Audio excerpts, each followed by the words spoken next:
Blue Jays on Sportsnet. Presented by the all-new 2017 Honda CR-V. With revamped cargo space, it's the biggest fan yet.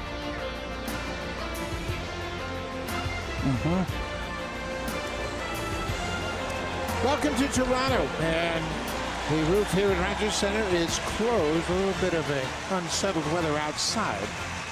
But Marcus Stroman will open up this series against the Pittsburgh Pirates, and the Pirates here at Rogers Center for the first time since 2011, and Stroman has been throwing the ball very well of late. This field level action cam is brought to you by the Samsung Galaxy S8. Unbox your phone. Stroman, last time out, 6 2/3. He got just shy of going another 7-inning outing. He has really done a great job of pitching deep into the ballgame. Clint Hurdle, the manager of the Pittsburgh Pirates, is not here. Tom Prince will be the acting manager tonight. Hurdle is away from the ball club to attend the funeral of Don Baylor. They were together in Colorado for a long time, and Clint Hurdle felt like it was his duty to go there and represent baseball, and his good friend Don Baylor passing this last Monday. So he is away from the club. Take a look at the lineup for the Pittsburgh Pirates. Their game under 500. Adam Frazier, look at his numbers since the All-Star break. 407, that's the highest batting average in the National League over that stretch, with 6 doubles, a triple, and 8 RBIs. And then down in the number 9 spot, the veteran Francisco Cervelli catching. His numbers are great against the Blue Jays. Remember, he started his career with the New York Yankees, so he's got a lot of at-bats, almost 100 at-bats against the Blue Jays, and he's had a lot of success. They will face Marcus Stroman, 24th start of the season for Marcus. He's 10-5 with a .317 earned run average. He's allowed 3 earned runs or less in all but one of his last 8 starts. You mentioned those 7 innings, Buck. 7 innings, he's done it 9 times, so he just missed out in his last start against Houston. 6 2/3 innings. It's his 15th quality start. He spaced out 11 hits, only gave up 2 earned runs against that very good hot-hitting team. Stroman, Marcus made his big league debut against these same Pirates back in 2014. He pitched out of the bullpen. Defensively, the Blue Jays have committed 68 errors this season. Pierce Pilar and Carrera in the outfield. Rob Refsnyder gets another start at second. 2 really good plays in last night's ball game. He's had some good at-bats against his former team, the Yankees, so he gets the start today. This is just his 6th start at second base for the Blue Jays. Stroman is set. It is raining outside. 23 degrees here in Toronto. Stroman is set, and here's the first pitch to Adam Frazier. Outside for a ball, and we are underway. Frazier came up with the Pirates last year, doing a decent job hitting the top of the order. The breaking ball misses outside. Not a lot of power. He sprays the ball around the field. The outfield is playing him the other way. His game is slash and burn. Burn down that first base line. He's got 8 stolen bases this season. 3 straight balls to start the game for Stroman. Straightaway defense reflecting the fact that he will spray it from foul line to foul line.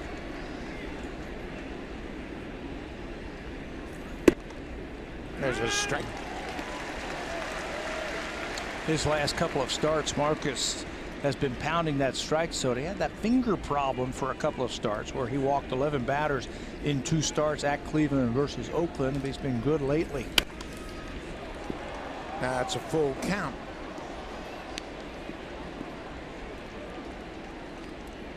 Josh Harrison on deck. Harrison made his 2nd All-Star team this season. 3-2. Ground ball to short. Goins right there for it. 1 away. So Josh Harrison will step in with 1 out, and Marcus Stroman, as Pat mentioned, made his major league debut on May 4th, 2014 in Pittsburgh. And very familiar with Josh Harrison. There's Marcus running onto a big league field for the first time in his career, and the first base hit that he gives up to Josh Harrison.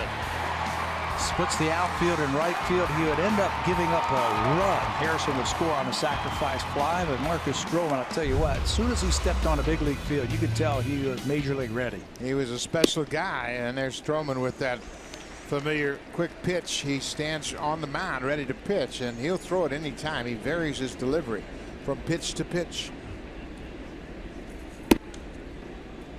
Talk about the challenges for a hitter when Stroman changes his tempo so often. Well, some of them, they feel defensive when he is doing that to them. Hitting is all about timing and rhythm, and if you try to upset that rhythm and do that, a hitter, he's not ready to swing the bat. I think you have to get in there against Marcus and just be ready. Be ready for anything. Ouch. Be ready to hit it off your foot. Yeah, Marcus will get that a lot. That sinking fastball inside to those right-handed hitters. They'll chop it right down into their legs and feet. His two-seamer has been outstanding. You can see even with all the guards on for Josh Harrison, he still hits it right off the top of his shoe. When Marcus's two-seamer is working, and it was working in his last start against Houston, he got a lot of ground balls. Unfortunately, in that start, he gave up 11 hits, 9 singles in that game. The ground balls were just finding their way into the outfield. Stroman, a very good fielder, takes his time and gets a couple of ground ball outs here. That's his strength, ground balls. He gets a lot of ground balls. He's first in the American League in inducing ground balls. He can make the ball go to the right, and he can make the ball go to the left. And when you do that and you get that kind of movement, you're going to get plenty of ground ball. That's the highest ground ball percentage in the American League.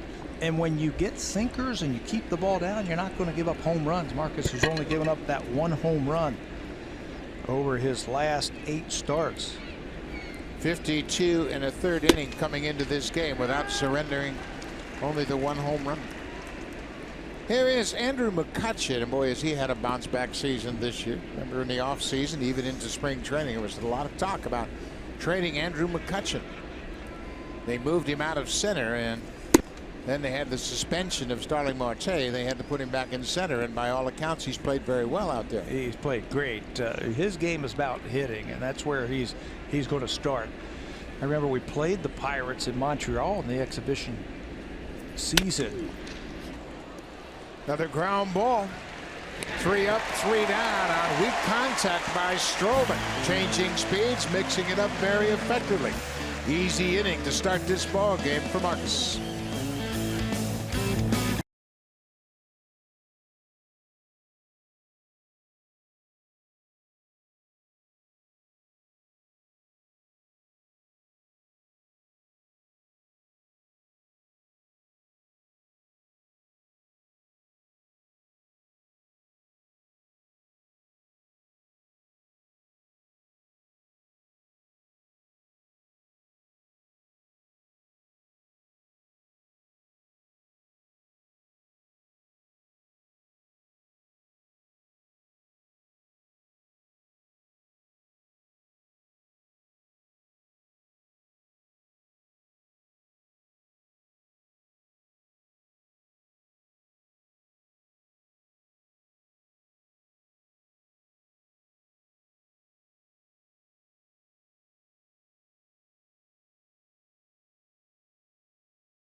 In 3 of his last 4 games, and he is going to play against his former team.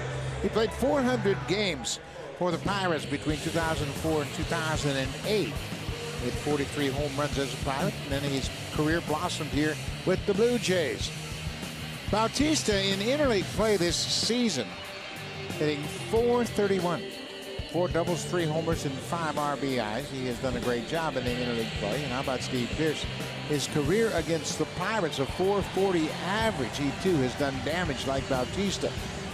11 hits, 9 RBIs for Pearce against the Buccos. Against his former team. He was originally drafted by the Pirates, so he's warming up to them. They get Jameson Taillon tonight. 16 starts for Taillon. He's 6-5 with a .460 earned run average. Had a nice little bounce back outing in his recent start. 2 runs in 6 1/3 innings versus the Pirates after allowing 20 hits in 6 2/3 innings in his 2 starts before that outing against San Diego. He's never faced the Blue Jays. Bautista cuts on the first pitch and fouls it back. Mentioned Bautista, 3 homers in his last 4 games. He's homered in back-to-back games. Blue Jays actually swinging the bat well over their last 10 games. They've averaged 6 runs a game over that 10-game stretch, and they've hit 19 home runs. Yeah, there it is. Home runs. And for Bautista, it's just get the head out and see if you can pull the ball. They play him in the pull on the infield. One way to beat it is to hit it over him. He's had 19 home runs this year. 14 of them have been to left field. Only 1 home run has been to right field this season. That is his strength, pulling the baseball.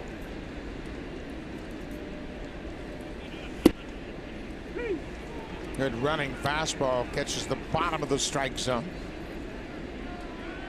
Taillon is 25 years old. His mother was born in Toronto, and his father hails from St. Andrews West, near Cornwall, Ontario. There's a good curveball, and Taillon didn't get the call. Thought it was strike 3.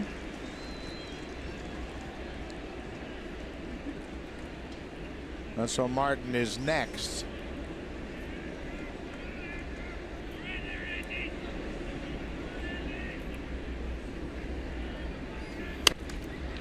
Popped up behind home and over the screen, out of play. Well, you mentioned the home runs from Bautista, and check how he gets the foot down. This is off of Masahiro Tanaka, breaking ball on the inside part of the plate. Gets the foot down and gets the head out. I mean, that is his strength, to be able to pull the baseball. A lot of times he's trying to go the other way. That's not his strength. And Bautista is out for the first out of the bottom half of the first.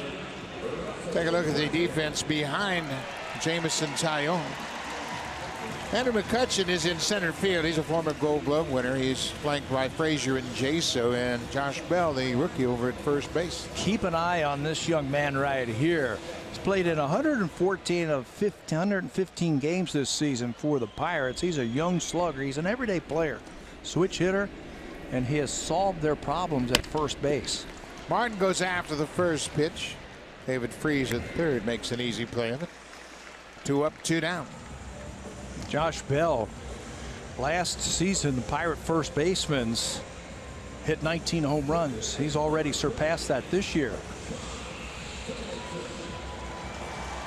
Martin looked a little gimpy as he returns to the dugout. Not sure.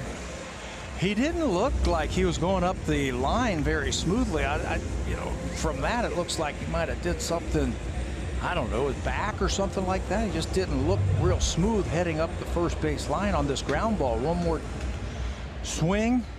It's an inside sinker, and he feels it right there. Yeah, there was something that grabbed him as he completed that swing. Here's Josh Donaldson. Over his last 9 games, he's got 5 homers and 12 RBIs.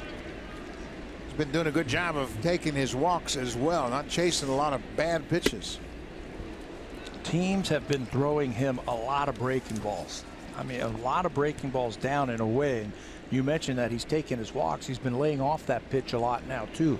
That breaking ball down and away. And when they try to come up and in like they just did, he's been hitting it, and hitting it hard. Donaldson has been issued 28 walks since the 1st of July. That's the most in the American League. It's also a testament to his discipline at the plate. There are the numbers over his last 9 games. Power, and his legs are getting incorporated into that swing. I'm going to go away again. Brooke Jacoby was telling me today he feels like his legs are underneath him, and he's able to go get that pitch when they miss away. And he can drive the ball to right field if he has to. Another bouncing ball. Donaldson hustling up the line. Throw from Freese just in time. Nice play by David Freese, the third baseman. Good stretch over at first by Josh Bell. Looks like the Blue Jays are going to have a look at the replay before they let the Pirates leave the field. The home plate umpire, Mike Everett.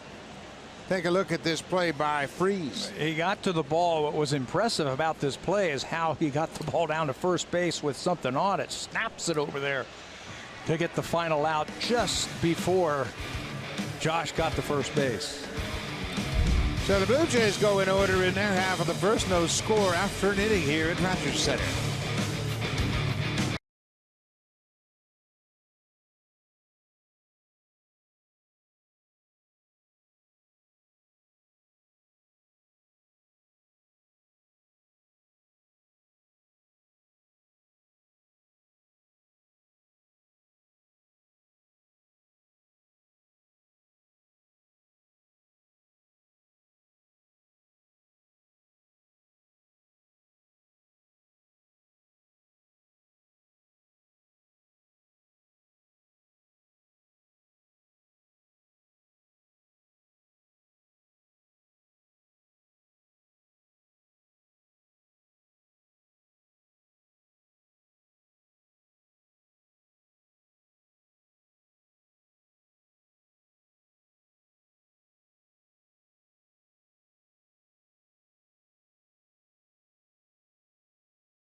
Afternoon, both Devin Travis and Rob Refsnyder getting some work in, taking ground balls at second base under the watchful eye of infield coach Louis Rivera. It turns out Travis and Refsnyder actually have a history. You see, Travis told me that the two played against each other in their junior year in college. It was Refsnyder with Arizona and Travis with Florida State at the 2012 College World Series in Omaha, Nebraska. Refsnyder's Wildcats eliminated Travis's Seminoles in the tournament. Arizona went on to win the national title that year. Travis told me that Refsnyder played right field in the tournament. He said, not a lot of people know he's a terrific outfielder with a really strong arm. Quote, that arm of his from second base, wow, he can flip it at about 50%, and that's about my max. Buck, nice to have lots of outfield options if you are manager John Gibbons. Absolutely, Hazel, and there's some bad news for the Blue Jays. We saw Russell Martin grimace as he took his swing in his first at bat, and now he's going to leave the ball game.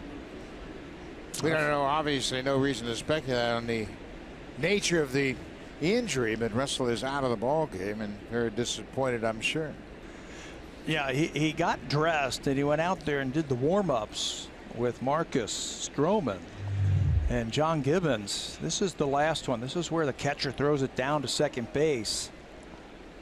A little tentative. Now, something in his hips and his back, who knows, but he certainly felt it, and now he's talking with George Poulos, the head trainer, about the nature of the injury. Rafi Lopez is getting his catcher's gear on, so he will come into the game, and Rafi got his first start here in this homestand. He started on Wednesday, so that's bad news for the Blue Jays.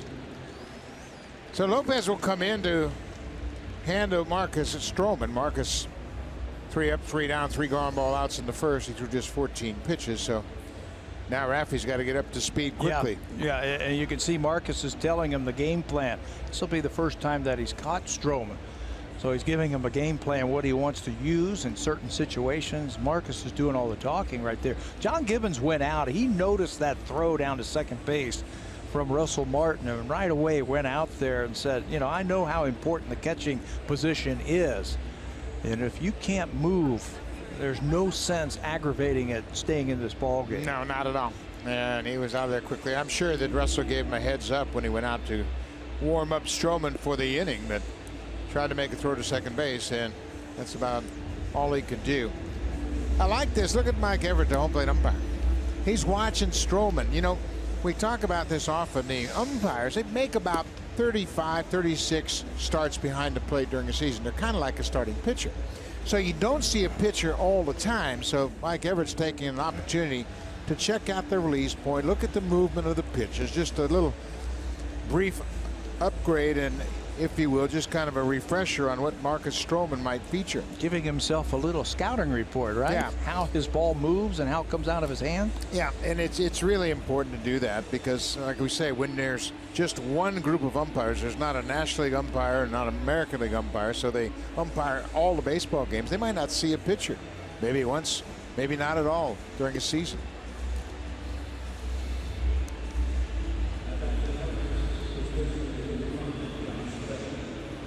Now a few more words of what they want to do. First hitter that they will face in the second innings, Josh Bell. So you better be careful with him.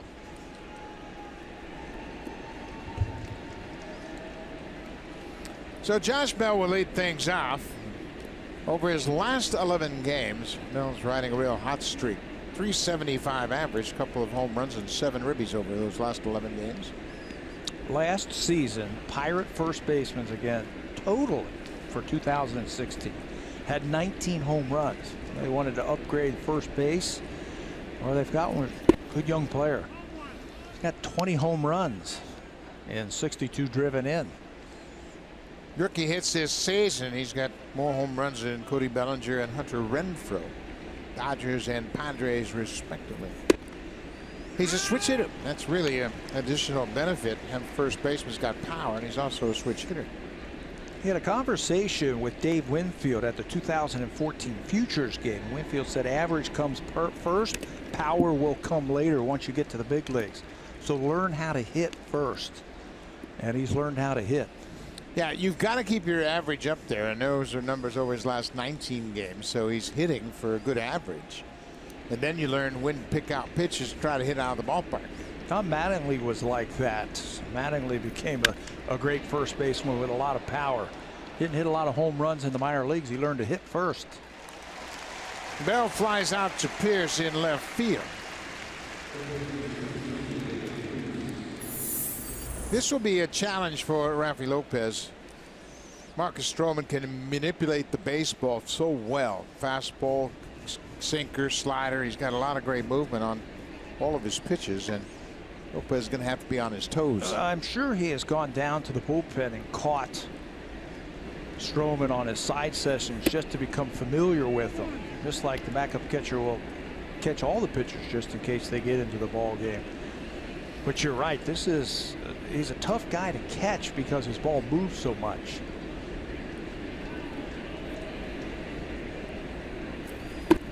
David Freese, third baseman. Freese now 34 years old.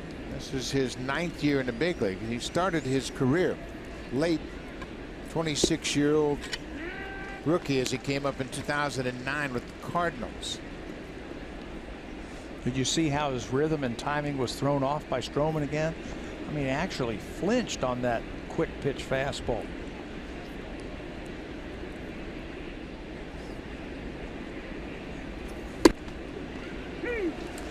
Yeah, and once that is in your mind as a hitter, then you're on guard. You're edgy every time you step in the box. When's he going to throw it? Then he hesitates just a little bit. Everything within the rules. Slider looped down the right side. That's going to drop foul.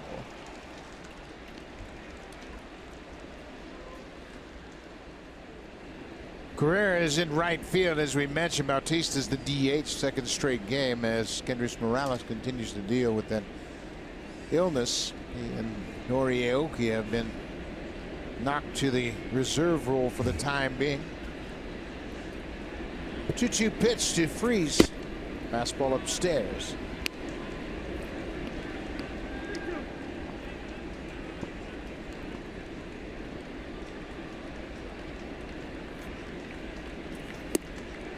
Got him. Down and away for the strikeout. 5 in a row retired by Stroman to start this game. Looked like he took a little something off of that pitch right there. It quick pitched again. That just took something off. 85 miles an hour, like a little cutter. And he picks up his first strikeout of the night. David Freese was befuddled that at bat. He showed him 3 different motions. There are only 5 Pirates in this lineup that have at bats against Stroman. Freese had 1 at bat, 1 for 1. Gregory Polanco, he's never faced Stroman. He's just 4 for 26 since coming off the DL.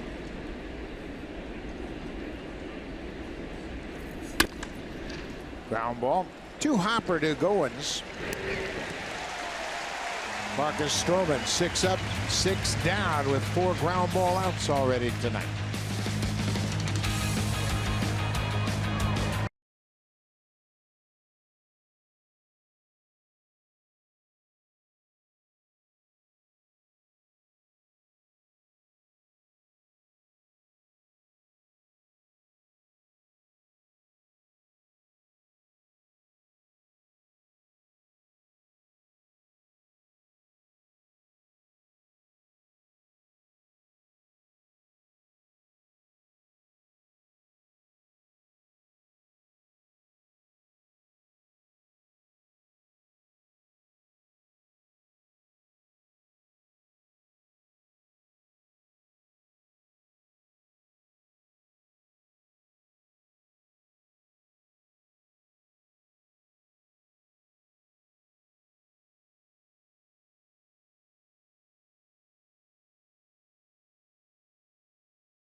Hat, presented by Honda, on Thursday, August 17th. Note the early start time, everybody, 4:07 p.m. Eastern. The first 15,000 fans in attendance will receive this Blue Jays Gene Hat.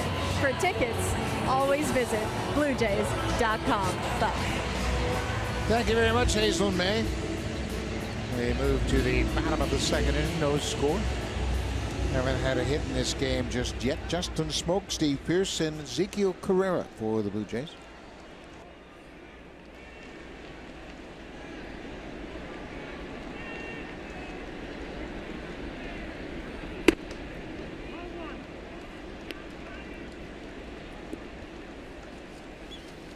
Smoke hit .293 for the season. Came out of the All-Star break hitting the ball hard, and he gets a hit in his first at-bat here tonight. First hit of the ball game comes off the bat of Justin Smoke. Trying to slow things down a little bit at the plate. Was a little anxious and jumping out there. Best part about this at-bat is Tyone fell behind 1-0 with a curveball, so he serves up that sinker right there, stays right in the strike. So look how slowly Justin goes after that ball. Doesn't go out and get it, lets it come to him, and slaps it into right field for a base hit.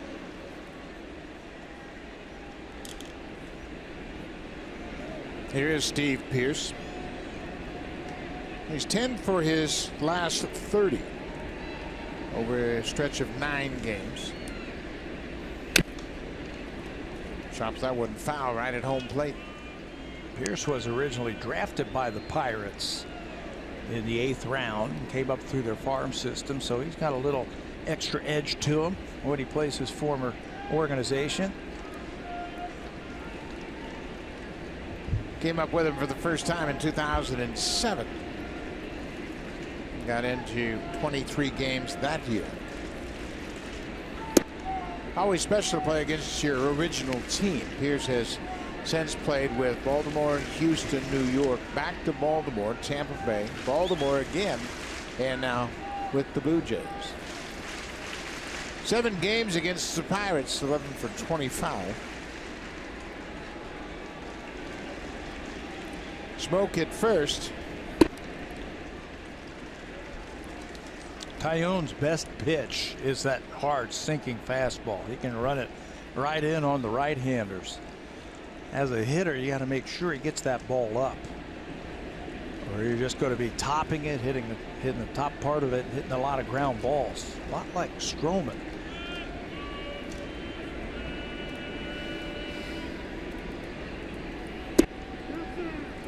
Outside, 3-1 now. Tyone last time out pitched very well, gave up 2 runs in the first inning to the Padres, but then settled in and was able to pitch 7 innings. In his previous 2 starts, he'd given up 10 earned runs and 8 earned runs. A couple of rough outings for him. Here's got the fastball, but fouled it back. 96, and that one was elevated.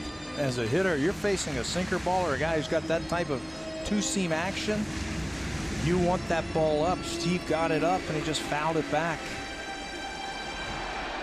Tyone got out to a great start. He was 2-0 in April with a 208 earned run average over 5 starts, and then he was diagnosed with testicular cancer. Had surgery for that on May 8th.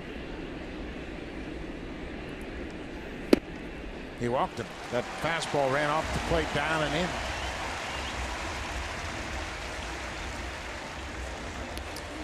So Tyone then made 3 rehab appearances in the minor leagues. He made his first start in the big leagues back on June 12th, and the numbers in those 5 starts haven't been very good, but you can imagine he's just now building up his stamina and his strength.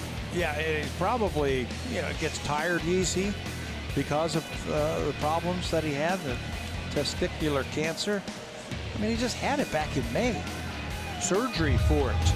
So he's just building himself back up. And talking to the Pirate coaches before the game, they said in April he was pitching like an ace. That's Ray Series, the longtime pitching coach of the Pittsburgh Pirates, and they were very pleased with the development Tyone had shown coming into this season and through the first month of the season. Here is Ezekiel Carrera. What a job he's done as a part-time player. Came off the bench last night very late, filling in for Morales as Bautista was put into the DH spot. Goes after the first pitch, drives it deep to left field. Frazier is back, makes the catch up against the wall. Carrera, another good swing, drove the left fielder all the way to the fence in left. Pirates were playing for the bunt, but the way Zeke's been swinging the bat, no way John Gibbons is going to ask him to bunt. Playing for the big inning. And he almost got that ball over Frazier's head. Frazier's a good outfielder. He's very quick, very fast, reads it, adjusts to the ball slicing away from him, and hauls it in right in front of the bullpen. First game in this ballpark, of course, and it can be an adjustment for outfielders. Got a new set of lights to deal with, different turf, different warning track, a lot of things to contemplate. Goins takes the first pitch, breaking ball for a strike. Brian has done a good job. He's got 21 extra base hits this season. His career high 25 came back in 2015. And getting closer and closer to his RBI career high also. Drove in 45 in 2015. Currently he's at 42 ribbies. And when they see those types of numbers right there, runners in scoring position, he's driven 38 of those 42 runs in these situations right here. You're getting curveballs your first two pitches. So now he's got a battle 0-2. Curveball lined into center. Smoke had to make sure it was safely into center before he took off for third. So he can advance just 90 feet, but the bases are loaded as Goins delivers a two-out base, or two-strike base hit. Yeah, and another base hit with a runner in scoring position.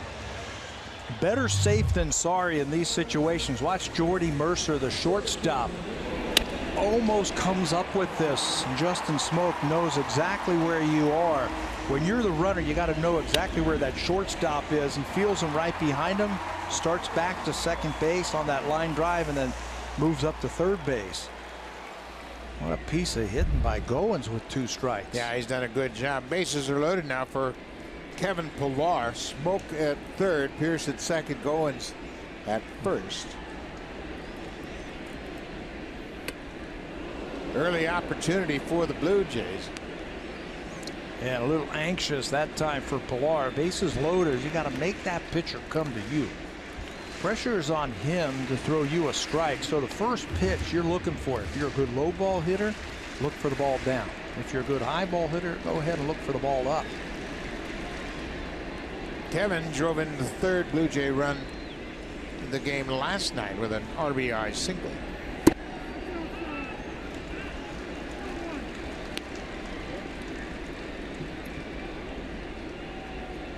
Pillar has had his issues hitting with runners in scoring position, batting 123 for the season. Got a chance to put the Blue Jays out in front early.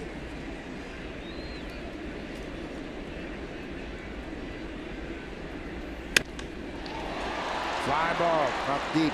McCutchen coming in. Smoke tagging at third. Here's the throw to the plate. Strong throw, not in time. Smoke slides in safely ahead of the throw. Kevin Pillar picks up the RBI with a sac fly, his 27th ribby, and the Blue Jays have a 1-0 lead.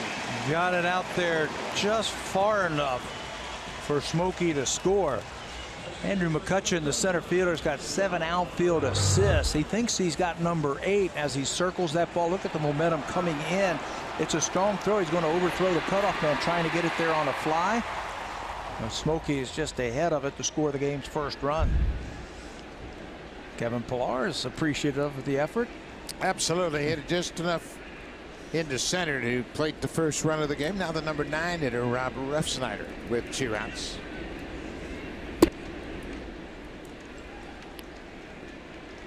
Two hits, a walk in the inning. Refsnyder looking for his first RBI of the season. Numbers don't tell it, but Refsnyder's reputation is as a hitter. He's got some back quickness. Bounces this one foul just a little too quick there. Yeah, you make a mistake, he can hit it. Gibby was telling me before the ball game that in batting practice the other day, Refsnyder hit a ball in the 5th deck. So he's got a little pop. So he gets the start again tonight against Tyone. Refsnyder hit 14 home runs in the minor leagues with the Yankees in 2014. Right now, he'd take a single with 2 outs.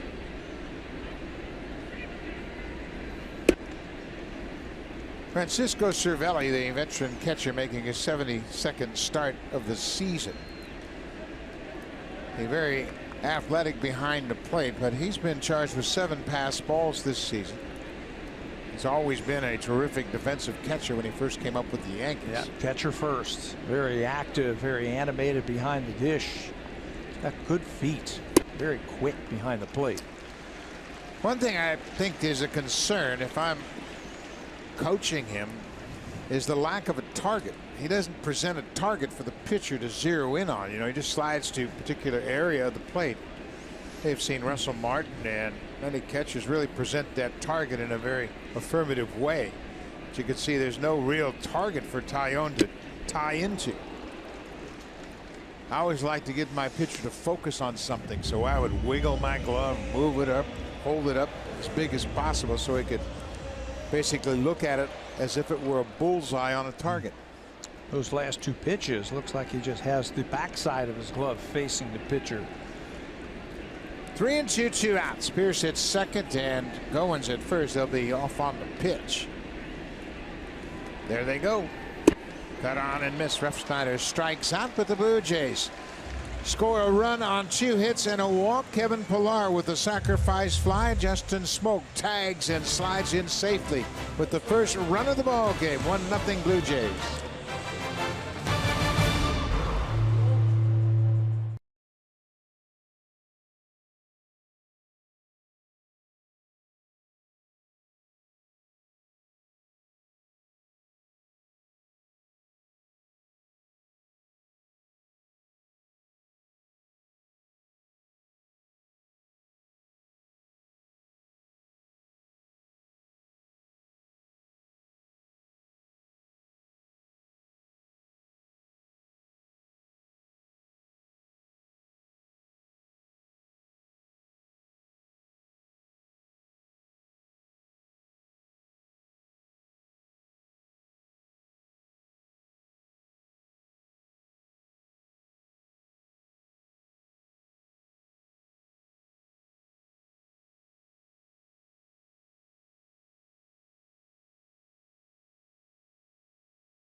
Against the Pittsburgh Pirates, and Marcus, for his career in interleague play, 11 interleague starts, impressive numbers, Pat. He has made the adjustment of pitching against teams in the other league. And his ground ball percentage is even higher. They're not real familiar with him. He also pitches in those National League parks, so he gets to swing the bat, so you know he's fired up about that also. Good numbers for Marcus in interleague. Marcus went deep this year. Back-to-back home runs with Luke Maile on May 18th. Just the second Blue Jays pitcher to hit a home run. Mark Hendrickson homered at Montreal in 2003. But it was the first time in American League teams starting catcher and pitcher both homered in the same game. Another ground ball. Jordy Mercer, the shortstop, batting .253 for the season. He's just 1 for his last 18. The Pirates are having trouble scoring runs lately.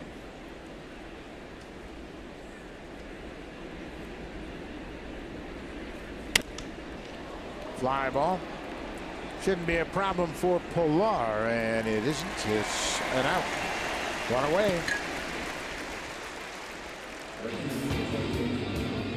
Hit a home run with any project this season.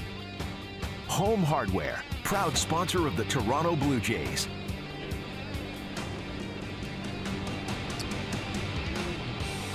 Roof is closed at Rogers Center. John Jaso, he's playing in right field. He's one of those guys who plays all over the field. He can play on first base. He can play in the outfield.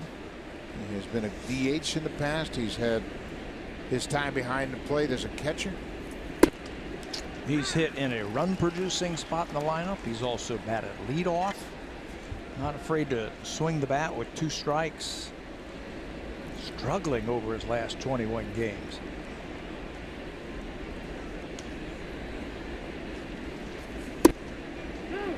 Checked his swing, and it is called a swing by the third base umpire.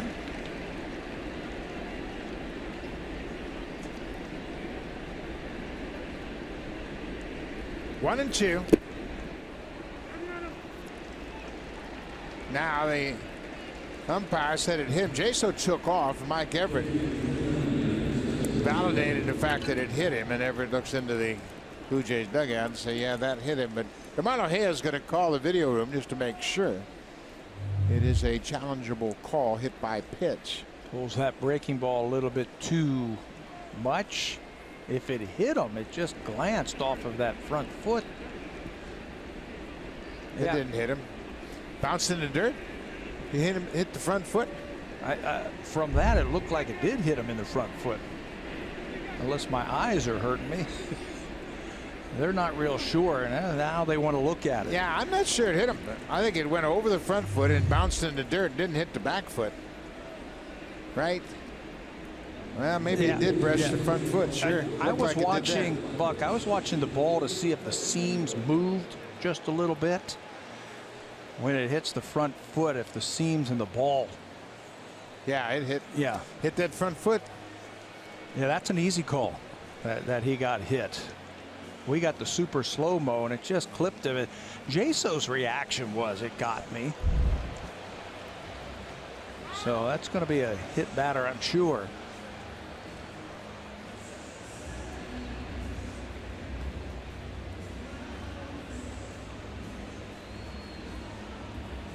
Tom Prince is the acting manager as Clint Hurdle is away to attend the funeral of Don Baylor. Baylor and Hurdle worked together in Colorado, and Baylor passed away this past Monday. Dave Joust is a coach. He has been the bench coach in the past. He is still very involved in this coaching staff. It's taking a little bit longer than I expected. Yeah, you don't want to look at where the ball bounces. It clearly bounces between his feet, but that ball, yeah, they got it right. It just nicked the top of his shoe. So Jaso's the first Pirate hitter to reach base. He's hit by a pitch. Francisco Cervelli mentioned his great numbers against the Blue Jays. 323 career average, 30 hits in 93 at bats. That all started as a member of the Yankees. Every time he'd come up against the Blue Jays, seemed he'd get a couple of hits. Think about Marcus. Even though he lost the batter, hit him in the foot, with that great ground ball ability, he can get out of this inning in one pitch. Blue Jays have turned 25 double plays with Stroman on the mound. He himself has started 6 of those double plays.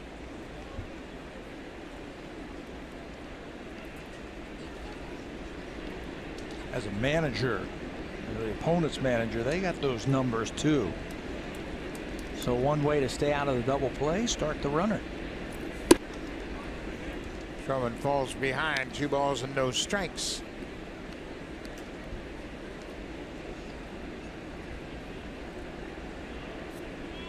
Cervelli this season batting .258, 5 homers and 31 RBIs. Not a big home run guy. His career high in home runs 7. Ground ball. Ref Snyder quickly to Goins, and he slipped. Ball goes off Goins' glove. Now Smoke's got to cover second. Looked like Refsnyder went to plant his right foot and it gave way. He slipped a bit and that threw the throw offline. Goins had to go off his glove, so it will be an error on Refsnyder. And there's runners at the corners. Yeah, he got the ground ball, and this could have been 2, but it threw off the timing and the throw. Throw just a little bit high and away from Goins, and Jaso's allowed to go to third base. Watch the back foot. Just skids out from underneath him. Goins can't come up with it. First error of the night. Second error for Refsnyder. Fielder's choice and an error on the second baseman. Back to the top of the order. Adam Frazier. Ground ball. Donaldson at third. Second for 1. Back to first. It's not in time. Oh, what an effort by Josh Donaldson. The only thing that saved the Pirates was the speed of Adam Frazier. A terrific grab by Donaldson and a quick throw to second. You know, and from the naked eye, it looked like he was out, but unfortunately for the Blue Jays, they lost their challenge on that hit batter to begin this inning. What a play by Donaldson, first of all. Strong throw, and then Refsnyder with a strong throw over to first base. Told you Frazier can run just a little bit. Donaldson took away a double, an RBI, and possibly 2 runs with that play. Strong throw to second base. Wow. The Blue Jays were appealing, and somehow they're going to get another look at this. Donaldson saves it. Oh, did Refsnyder come off the bag at second? Yeah, Pittsburgh is appealing that play at second base, whether or not Refsnyder came off the bag before he got the ball. So the Pirates have tied it up.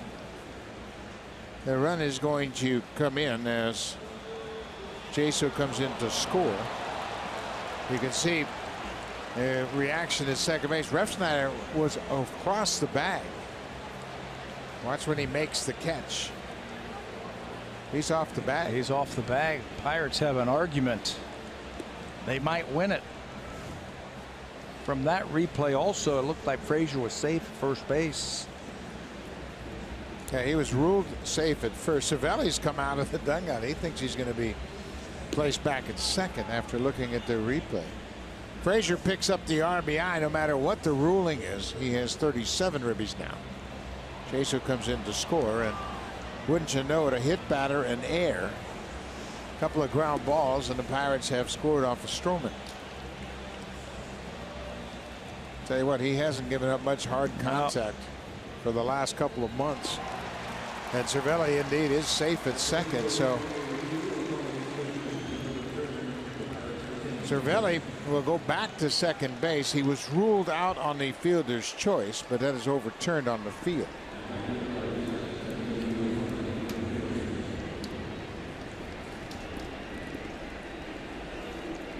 Tom Prince winning that challenge. So it's 1-1 now. There are runners at first and second, 1 out for Josh Harrison. Wild swing. That's looking for the fastball and getting the slider. Pirates don't have a hit.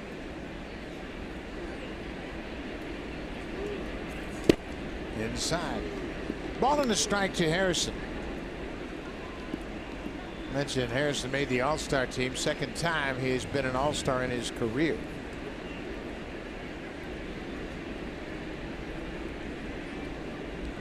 Harrison's now 30 years old.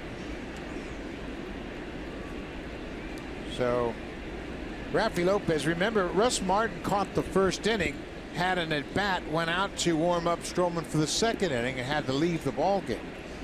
So Stroman and Rafi Lopez working together for the first time. Got a runner at second base. Want to make sure that they get the signs right. You got a dangerous hitter at the plate and a couple of runners on.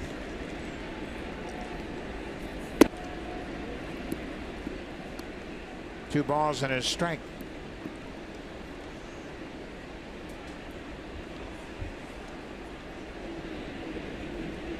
Now Jason got hit by the pitch, comes around to score.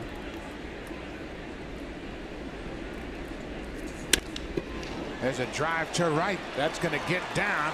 Pilar cuts it off. Cervelli's around third. He's going to score. They stop Frazier at third as Josh Harrison picks up the first hit for Pittsburgh and drives in the second run of the inning. First hit, but it's going to break the tie. Josh Harrison's a pretty good low ball hitter, and that's what he got.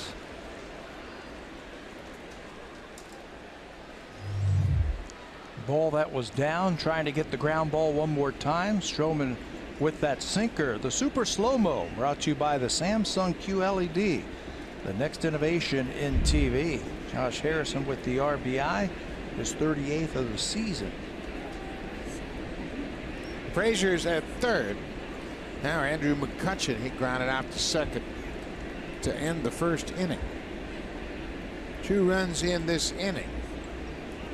Refsnyder has been charged with an error for coming off the bag at second. That allowed Cervelli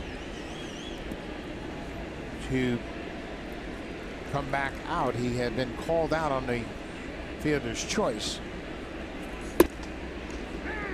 So the play on the field was overturned.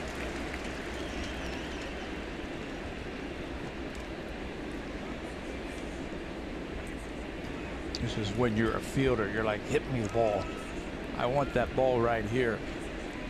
Get a double play. I'll do it all by myself. And if you're Marcus Stroman, this is where you want to pick up your teammate. He's made a couple of errors this inning to open up the scoring for the Pirates. So you got to pick up your teammate.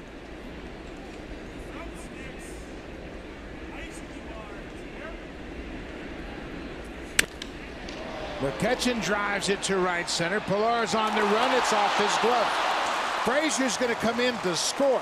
Harrison is headed toward third as McCutchen delivers an RBI double. Pilar had to go off his glove.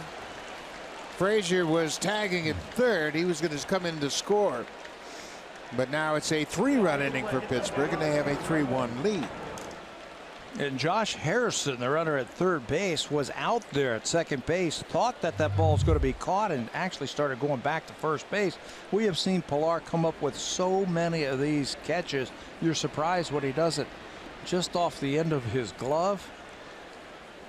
At first base, Harrison gets out there like you're supposed to, and then reads that he's going to catch it, started going back to first base. That's why he could only get over to third base, as the Pirates now have scored 3 runs.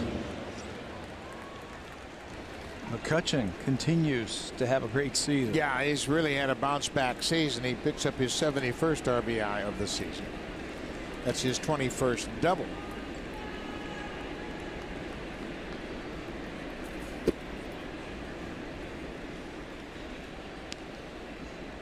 Very, very unusual inning as Stroman hit Jaso. And they had a fielder's choice and a couple of errors committed by Rob Refsnyder. One on a throw, another when he left the bag too early, taking the throw from Josh Donaldson on a potential double play ball. Josh Bell. There's a strike. Bell flying out to left field, his only timer. Second and third, 1 out. Told you he's got some power. He's got 20 home runs this season. He's also a switch hitter. That's a deep fly ball to center. Harrison tagging at third. Pilar's throw will go to third as Josh Harrison comes across with the 4th run of the inning as Bell picks up the sac fly. 2 outs. Let's check in with Jamie Campbell.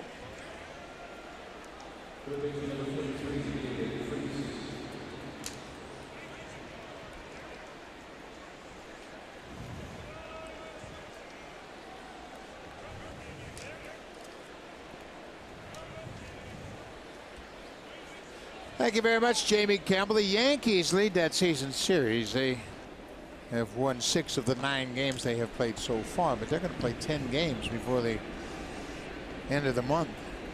Yankees and the Red Sox. Jaime Garcia Eduardo Rodriguez for the Red Sox. Red Sox might be catching him at a good time. Yankees haven't been hitting anything lately. Struggling offensively. And Boston has really come on since they have traded for Eduardo Nunez and added Rafael Devers to their roster.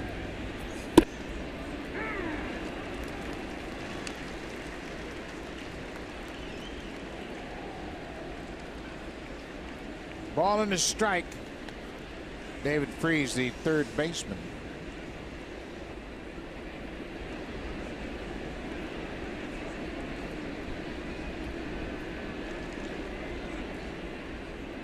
It's McCutchen at second base. Joey Cora picked up on McCutchen. Something happened to him, taking his lead at second base.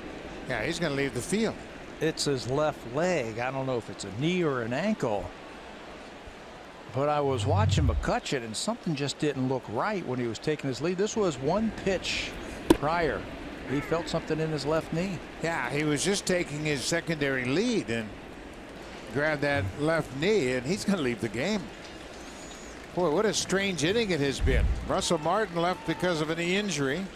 Now McCutchen, after hitting the double, takes his lead at second, felt something in his left knee, and he's out of this ball game as well.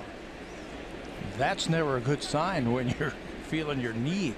Starling Marte, who was supposed to get the night off, looks like he's going to be the pinch runner and will take over at center field. So Marte will take over for Andrew McCutchen.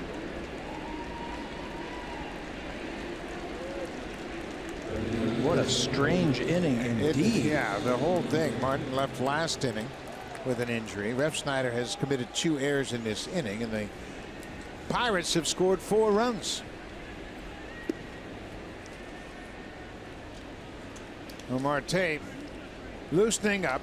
He will take a lead with a 1-1 count on the hitter, David Freese.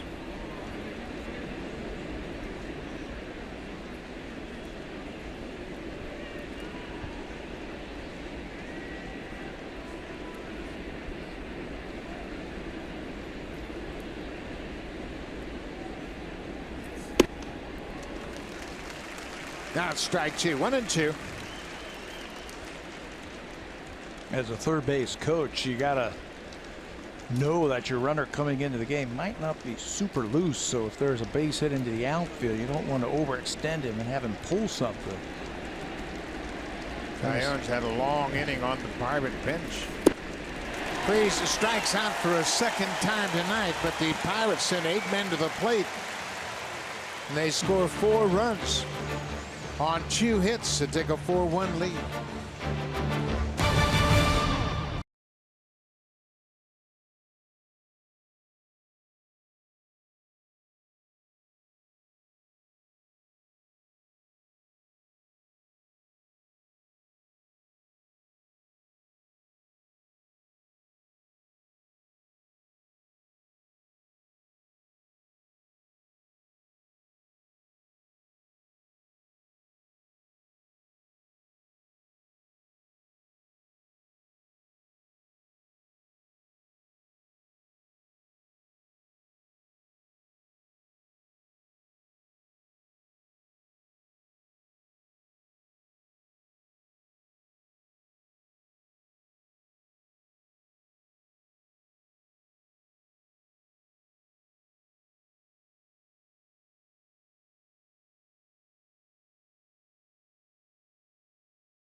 Buck Martinez, Pat Tabler, along with Hazel May here at the ballpark. Starling Marte took over as a pinch runner. Now he's in center for Andrew McCutchen. Jameson Taillon had a long half inning on the bench. He had to get up and move around and stretch out. You can see why Taillon was the second player picked overall in 2010. Tall. He's got some movement on his pitches. He throws 96 miles an hour, and he's got a good curveball. You can see why they invested such a high draft pick in this kid. 6'5". He's got good size for a pitcher. Just took him a little bit longer than they had hoped to get zeroed in. Now he's got a 4-1 lead here as Bautista leads things off in the third. Jose was called out on strikes his first time up.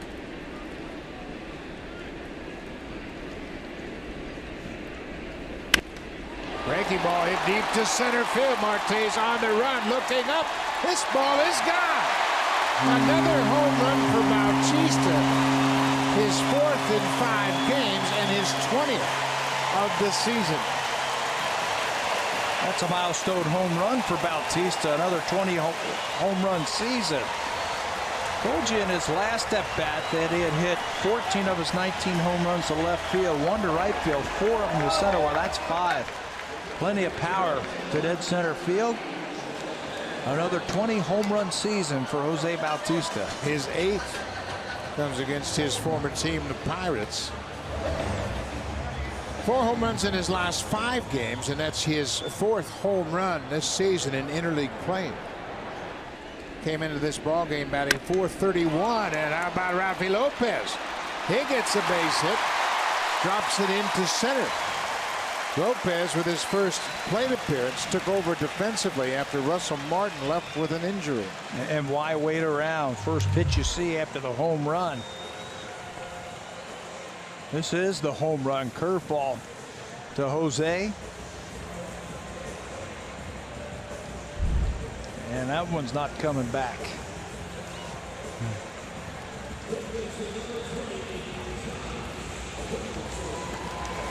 Camilo Hale looking like, okay, I got this ball. Lopez has had major league hits before. Maybe they're just getting on him his first American League hit.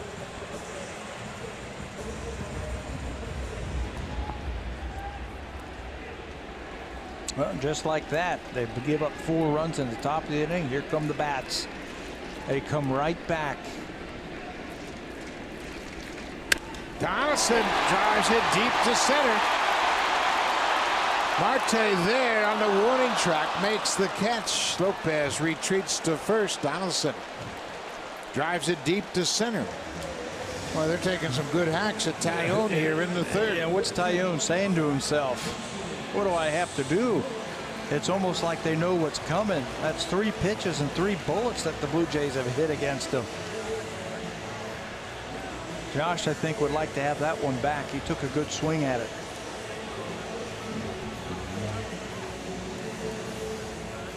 One out now, but it's important. The Blue Jays have answered with a run of their own on Bautista's home run, his 20th of the season. Justin Smoke had a base hit to start the second. He scored the first Blue Jays run of the night.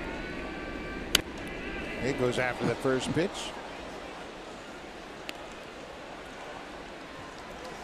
They've been hitting him hard. His exit velocity is one of the lowest in the National League, Taillon. So hard contact, this is new for him this year. They haven't really hit a lot of balls hard until this inning.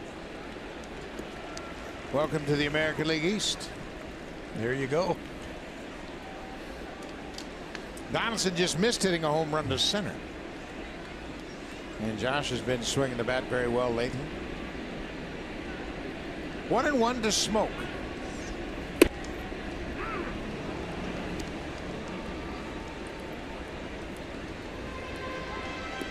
Taillon had a long half inning sitting on the bench while the Pirates scored 4 runs in the top half of the third.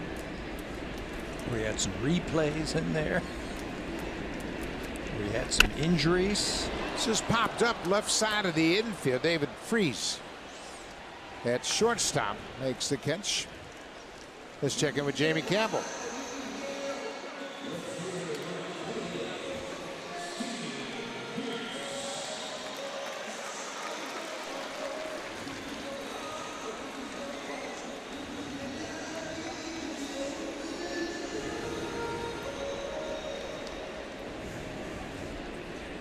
Thank you very much. As Tampa Bay won last night, Corey Dickerson snapped a long offer, hit a 3-run home run. The difference in that ball game, they beat the Indians.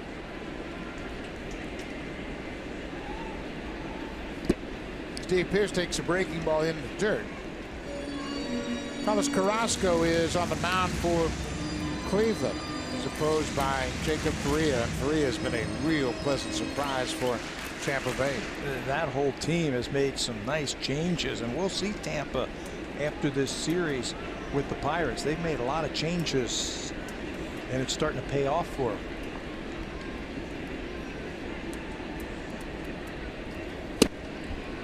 Jay Bruce started this game tonight for the Indians. He is 1 for 2. He came into the game last night, his first game with Cleveland, as a pinch hitter and popped up.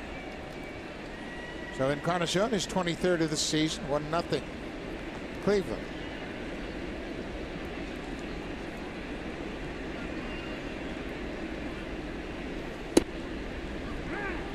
Strike 2 to Pearce.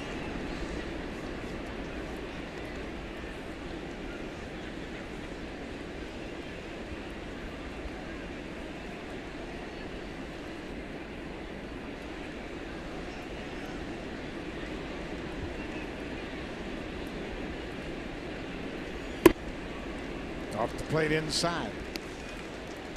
One final note on Edwin Encarnacion. Coming into the game tonight, he was batting .149 over his last 14 games with 1 home run. So that was a timely homer. They have now scored another run in that 5th inning, so it's 2-0 Cleveland over Tampa Bay. Pearce fights it off and stays alive. Jay Bruce is going to help them. The Indians, before they acquired Jay Bruce, their whole outfield had combined to hit 37 home runs. That's it. 6th fewest home runs by an outfield in the majors.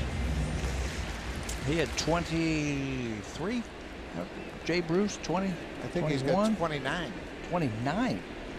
Yeah, 29 and 75 ribbies. Harry Francona, the manager, said he's going to help their team offensively.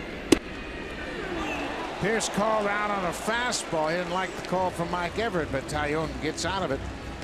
Minimal damage, but it was a big blow. Jose Bautista knocks one out to straightaway center. His 20th home run of the season. That's 8 straight seasons for Bautista with 20 or more home runs.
Comfy green chairs in the TD Comfort Zone are guests from one of TD's community partners. Welcome, everybody.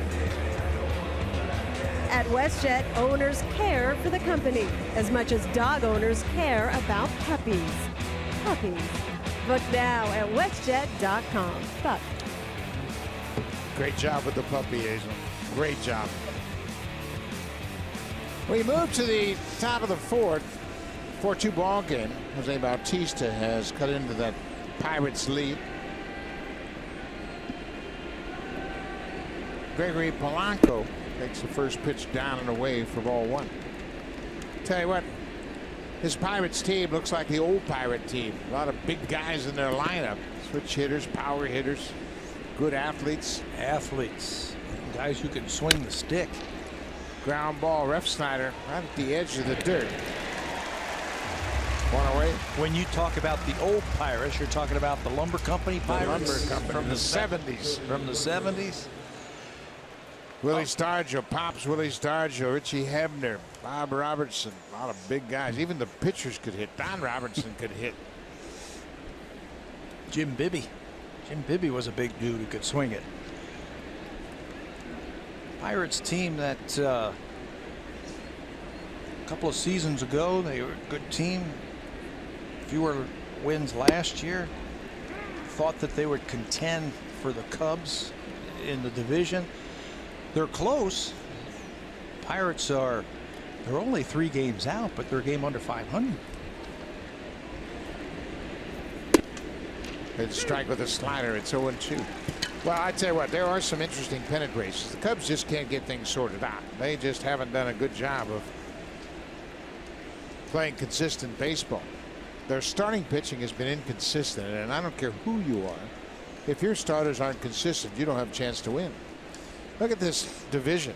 4 teams within 3 games. The Cardinals are the team that are really coming on strong. St. Louis has won 6 in a row, 7 of their last 10. Milwaukee has lost 5 in a row. Things are getting all bunched up in the National League Central Division. That is the most closely contested division in all of baseball. 4 teams within 3 games of each other. The Pirates are actually closer to winning the division than they are on the wild card. Well, Marcus Stroman, he can flat out pick it when he's on the field.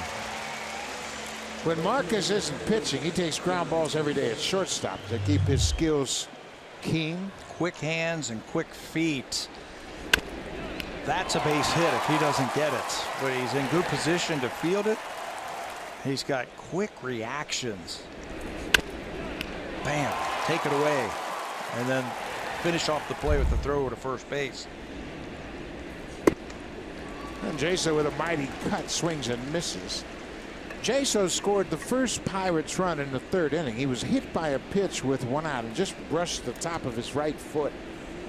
So he went to first and came around to score.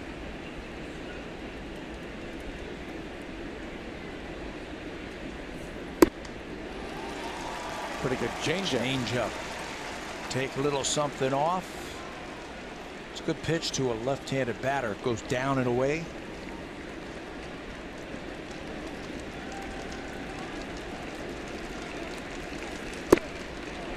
All 4 of the runs that the Pirates scored in the 3rd inning are unearned runs because of the 2 errors committed by Rob Refsnyder.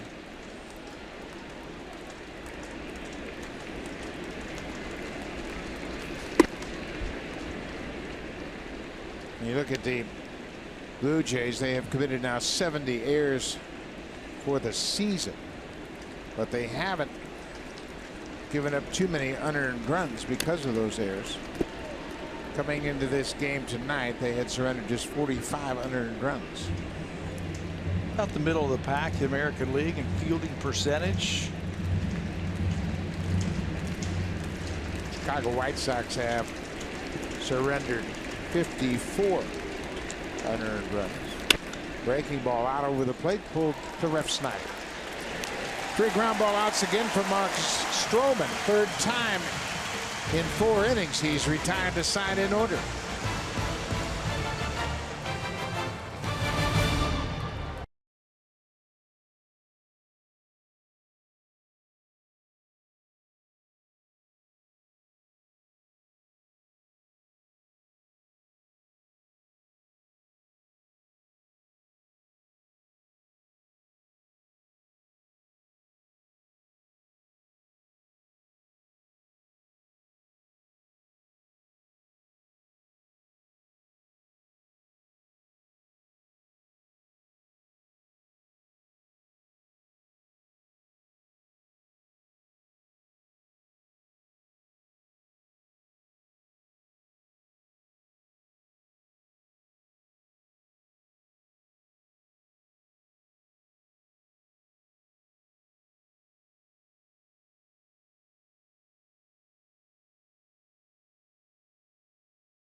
Brought to you by the Samsung QLED, the next innovation in TV.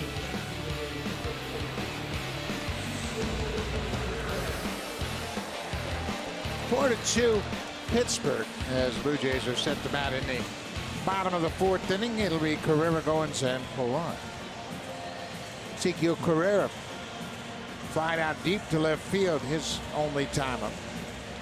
Goins has a single, Pilar has a sac fly. And they get their second look at Jameson Taillon.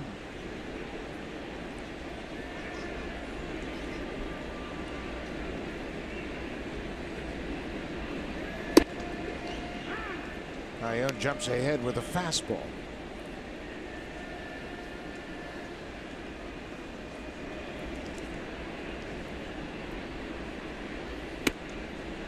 Boy, Cleveland jumped all over Tampa Bay in that fifth inning. They have now scored 5 runs in the fifth inning.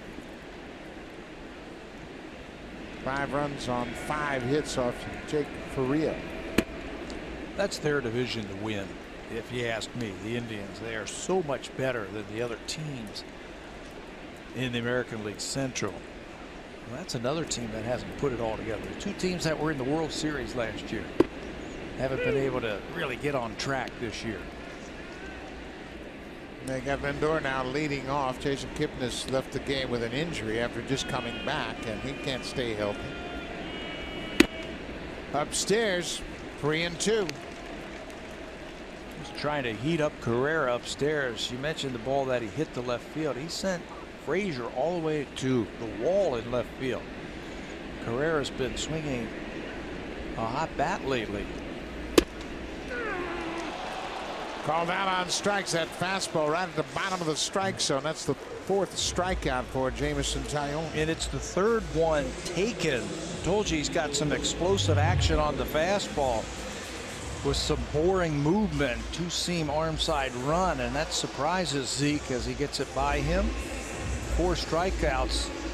Fastball right there that they just can't pull the trigger.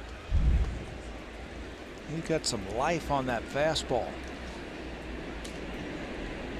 Ryan Goins, 1 for 1 so far. Ground ball. Harrison to his right. Over to Bell, 2 away.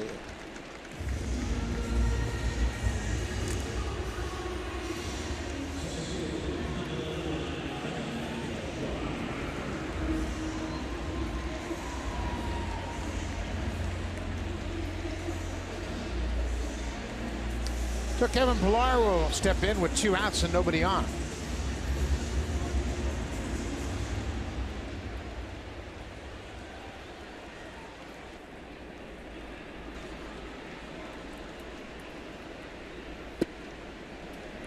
Blue Jays actually saw Taillon this year.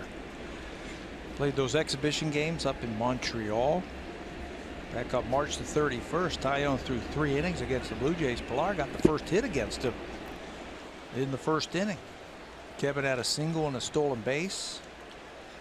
Taillon gave up 3 hits, a run, and it was earned on a Donaldson base hit. Taillon and Chad Kuhl pitched in that series, the 2 games in Montreal. Last time these 2 teams met, Kuhl can really throw it, man. He throws 98 miles an hour. Good fastball. They got some interesting pitchers. Garrett Cole, of course, former #1 pick. He can really throw it. And Pirate coaching staff pretty impressed with the growth they've seen from their pitchers over the course of this season. Tyler Glasnow, Jameson Taillon. You want to make a jump in the standings, put together a good pitching staff. As a manager, there's Nova. He's been a great pitcher for me. Ray Searage, the pitching coach, has done a great job over the years with these players that have come to him. Turned them into big winners. Pilar takes strike 3. Another called strikeout for Jameson Taillon. 2 strikeouts in the inning. We'll go to the 5th. Pittsburgh has a 4-2 lead. Now time for a Blue Jays Central update. Here's Jamie Campbell with Kevin Barker from the Samsung broadcast studio.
vacations, or outings with family and friends.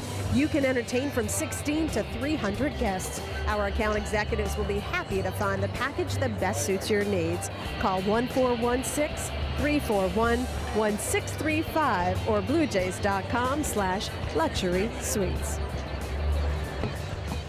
Great opportunity to enjoy a good ball game with family and friends, and great atmosphere here at Rogers Center, of course.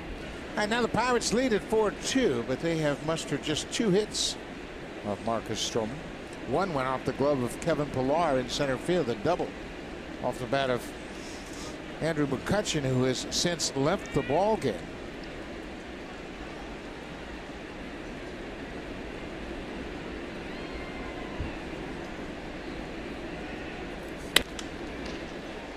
Francisco Cervelli goes after the first pitch and grounds out to the second baseman.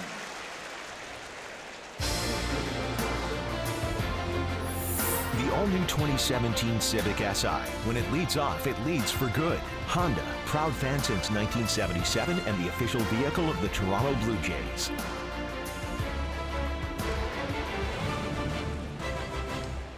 Great shot of the city skyline there from the center island. Marcus Stroman has retired 5 in a row. 4 ground ball outs in a row. Stroman's got that sinker working right now. The only balls that have been really elevated tonight were the single by Harrison to right field, the double by McCutchen to right center. There's also been a fly out a couple of times by Bell, but he was trying to get the ball in the air one of those times on a sac fly. Marcus keeping the ball down tonight, getting his usual ground balls. Frazier has an RBI on a fielder's choice. Done a nice job in a leadoff spot. Stroman this year has pitched 7 or more innings 9 times. Last year during the entire season he did that 13 times. He had 13 starts all season in 2016, pitching 7 or more innings. Obviously that's what you want from your starting pitcher. 21 outs. Well, he almost got it last time also against the hard-hitting Houston Astros. 6 2/3 innings. He threw more sliders in that game, about 8% more sliders against the Astros. You have to adapt sometimes, and Marcus can adapt because he can manipulate the baseball. If he needs sinkers, he can do that. If he needs a changeup or that hard slider, whatever it takes against that matchup that day, Stroman can do it. Yeah, and there's never any panic. If one pitch isn't particularly sharp on a given night, he can go to another pitch and he can make adjustments midstream. Here's Josh Harrison, and an RBI base hit back in that 3rd inning. Harrison came into this ball game batting just .182 over his last 10 games. We mentioned Pirates have had a tough time scoring runs lately.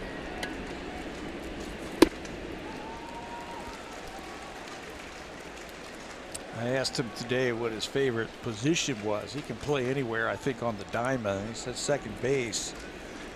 I said, oh, not hitter? No, you got to be able to hit to stay in the lineup. And he can hit.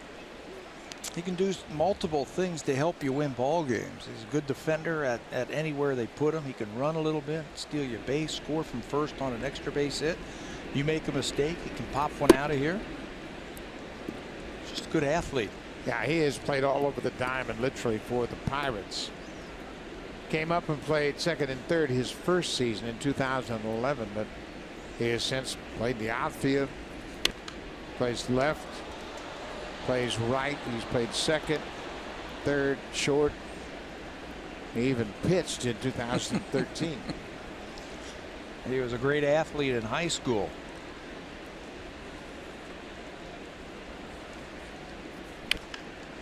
Foul ball. He went to Princeton High School in Cincinnati and then to the University of Cincinnati.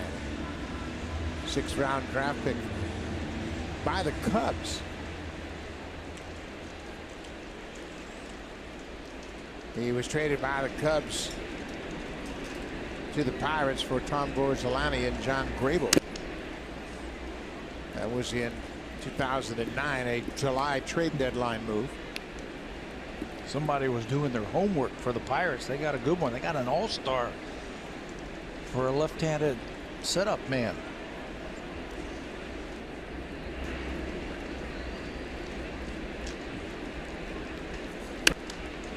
Found out of play. You say do your homework, and that's a great point. At the time in 2009, he was in the Florida State League in the Midwest League. Low A and high A. And they identified him as a future all-star, and it turned out that way. Base hit.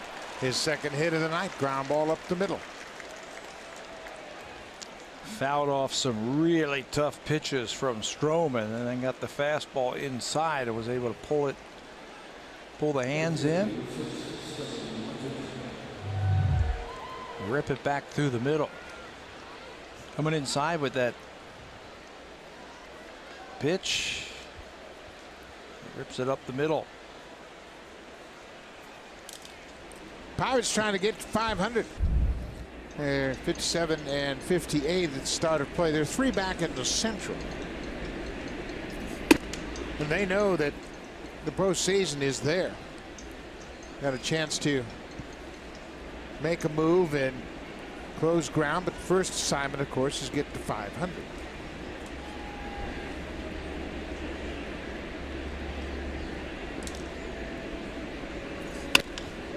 Ground ball. Donaldson comes after it, rights himself across the diamond. Marte's retired in his first plate appearance of the ball game. Stroman is on a roll. He gives up a single and nothing more. Blue Jays need the offense to start rolling. Refsnyder, Bautista, and Lopez when we come back.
With Sportsnet now. All you need is the internet.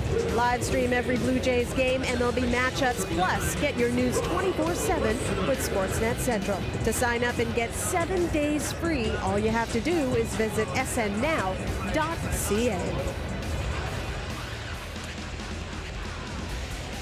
Another good crowd on hand here at Rogers Center tonight. First of 3 against the Pittsburgh Pirates. Then the Tampa Bay Rays are in for a 4-game series starting on Monday.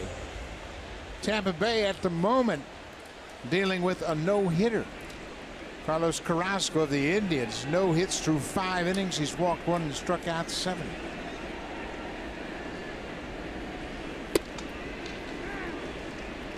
The Indians really have their pitching set up perfectly for that series against Tampa Bay. They have aligned them up to get everybody in that series. Refsnyder bounces it foul.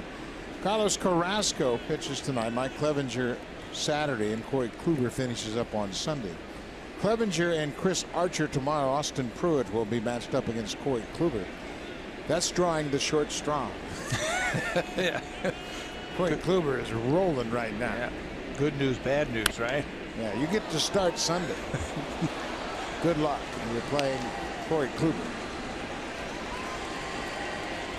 Well, Blue Jays got to figure out Jameson Taillon right now. He is throwing bullets down and on the corner. It's a team, the Pirates, they came into this series with the second fewest walks in the National League.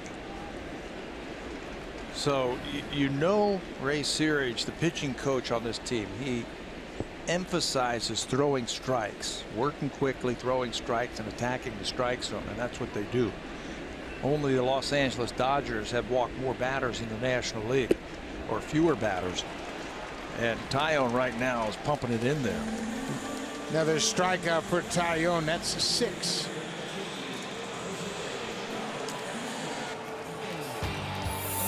This 4K broadcast is brought to you by the Samsung QLED, the next innovation in TV.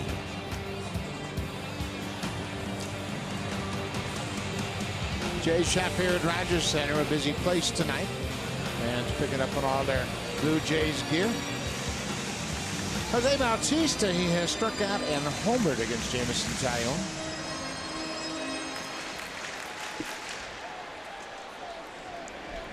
Jose homered on a curveball from Taillon. Let's see if he challenges him with the fastball. Bouncing ball. Harrison was playing him in the shift. He was behind the bag at second. Bautista's retired on 1 pitch.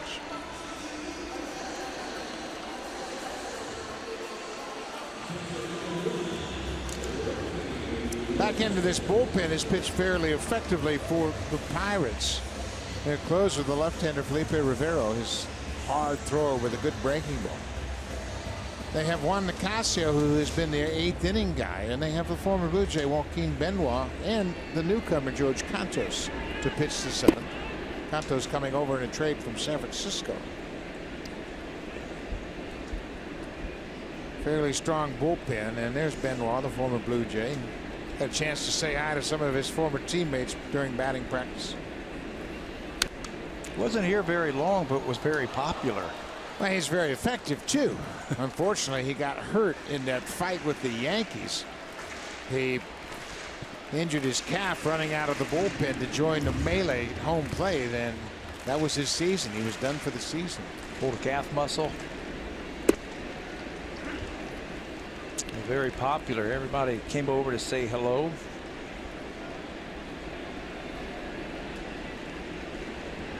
Effie Lopez had a base hit his last time up, his first at bat of the ball game. For Lopez, just his 3rd big league hit. He had 2 hits in 2014 as a member of the Chicago Cubs. He was 0 for 7 in 2016 with the Reds. And he was 0 for 2 before he picked up that base hit back in the 3rd. So they threw the ball out. First big league hit with the Blue Jays. Hibby was praising him after his start the other day. So he did a good job behind the plate, handling the pitchers. Had some good at bats.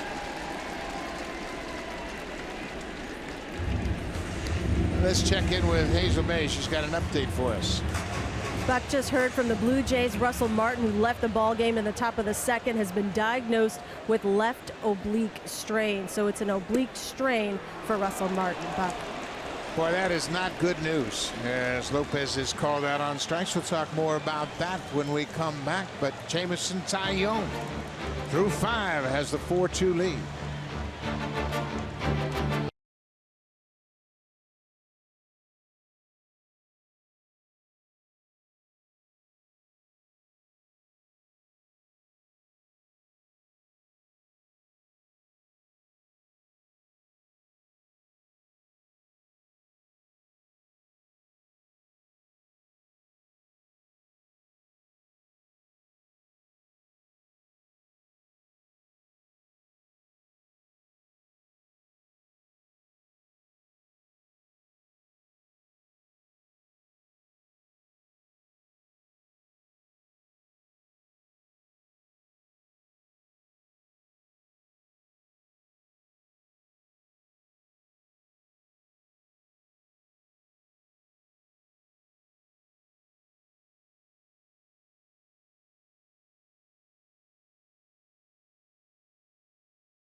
Sunday, August 13th, join us for Super Jays Day. We're calling all of our super fans down to the ballpark to enjoy some activities and fun photo opportunities in the WestJet Flight Deck. The first 20,000 in attendance will receive a pair of Blue Jays high socks.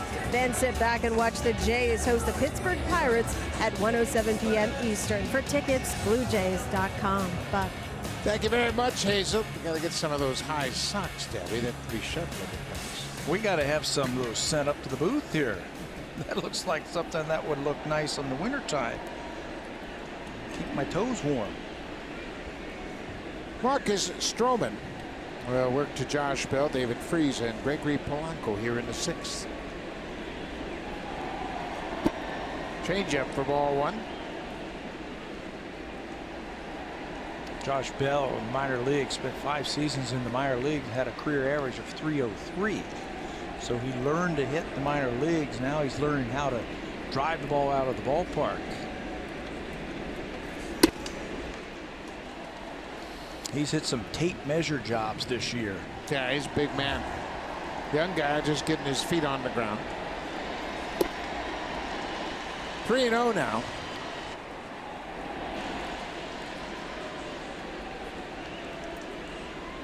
Third baseman David Freese has struck out twice so far. And Stroman. A 4-pitch walk to Bell. That's the first walk he's surrendered here tonight. Leadoff man's aboard in the 6th. He's been in control tonight. Marcus get that ground ball. Just that bad inning, but the fielders didn't do him any help. All 4 of the runs that he's given up tonight have been unearned.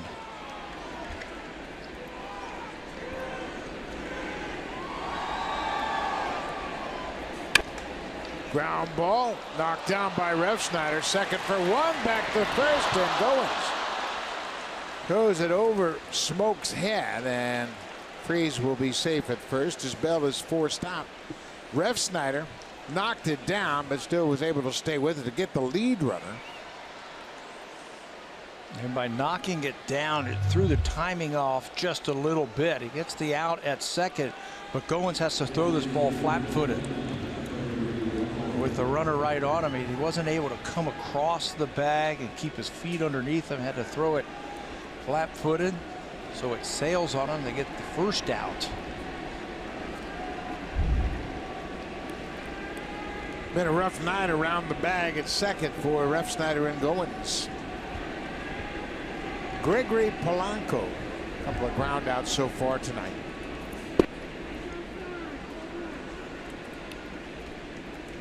Four for 28 since he has come off the disabled list.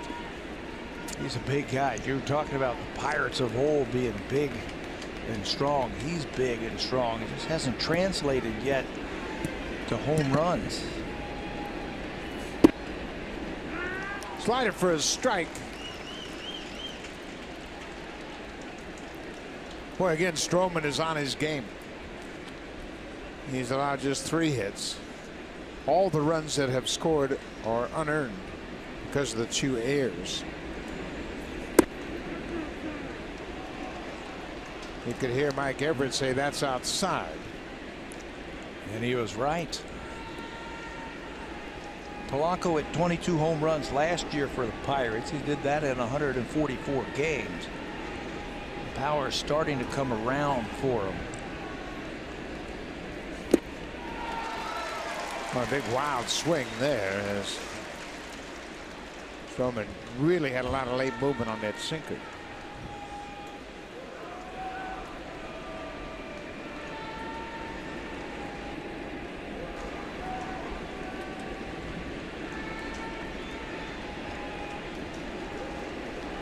Two and 2. Top of the 6th inning. He fouls that ball off his foot.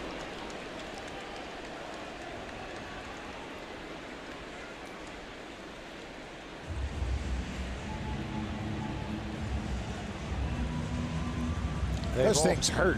Yeah, he's got the pad, but I don't know if it hit his pad. Slider that was coming down and in, he tops it. Got it right off his shoe. Pirates have already lost one of their starting outfielders tonight. Andrew McCutcheon had to leave this ball game. Blanco right off the top of the foot.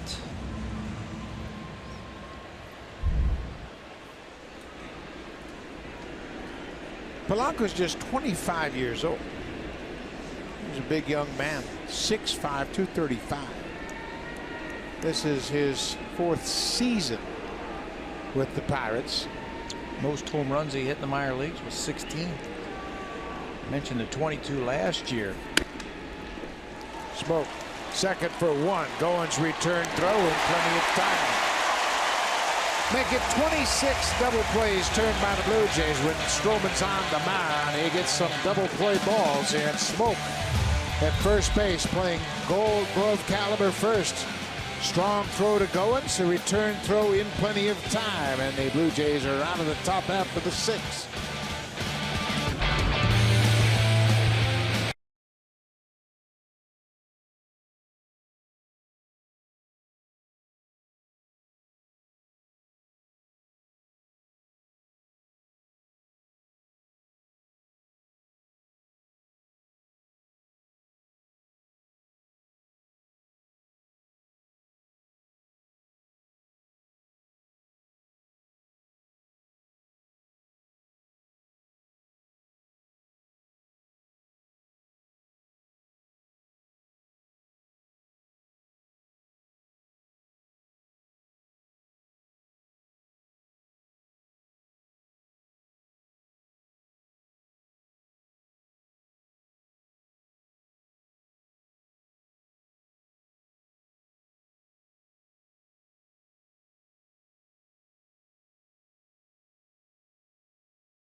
In the draft year 2010, and it was quite an impressive class in that first round.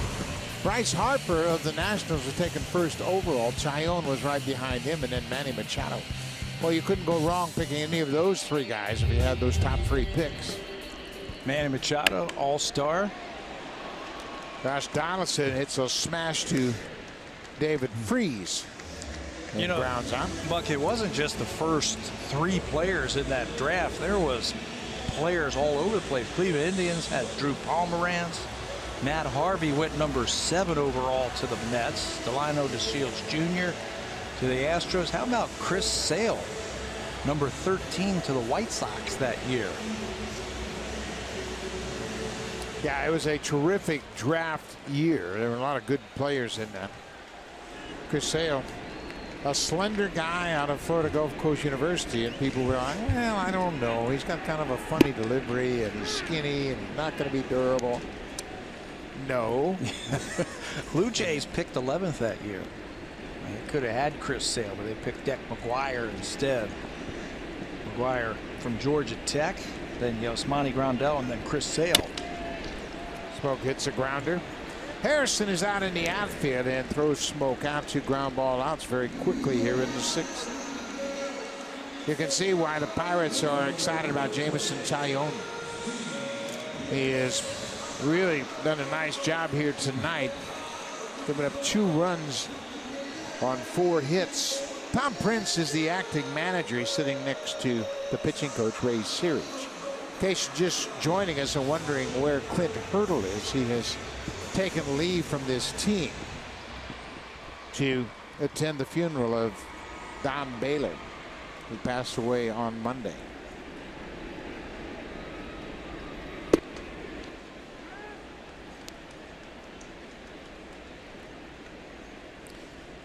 Steve Pearce has walked in, struck out.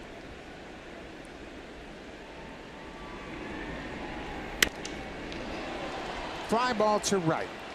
Jaso is there. A quick inning for Jameson Taillon, he needs just 5 pitches to retire the side in order.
By authority of Rogers Blue Jays Baseball Partnership and may not be reproduced or retransmitted in any form. And the accounts and descriptions of this game may not be disseminated without the express written consent of Rogers Blue Jays Baseball Partnership. That young man right there got to throw out the first pitch tonight, and it was quite a celebration. He was really excited as he threw out the first pitch to Dominic Leone. Blue Jays trail by 2. A 4-run inning in the third when the Blue Jays kicked it around in the field. Stroman gave up 4 runs on 2 hits, but 2 errors committed by Rob Refsnyder contributing to the 4-run inning. Now Marcus has to just keep up throwing up those zeros. Give the offense a chance to possibly win this game late. Bottom third of the Pirates order. Jordy Mercer, John Jaso, and Francisco Cervelli.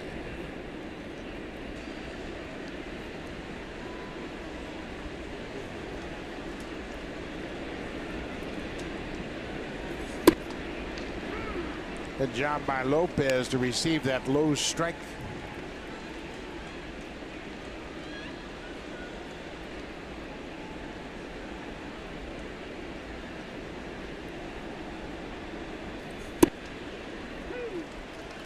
Another well-placed pitch from Stroman. He asks his catchers to set up off the plate because he gets such movement on that slider. He has the ability to sweep it to the outside corner.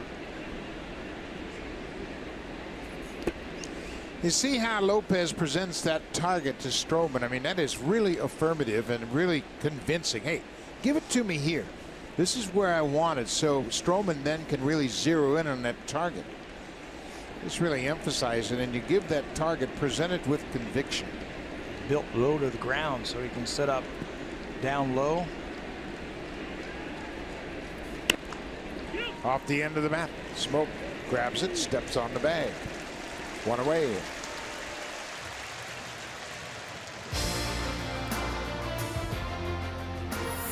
Canada's favorite car cheers for Canada's favorite team, Honda. Proud fan since 1977 and the official vehicle of the Toronto Blue Jays.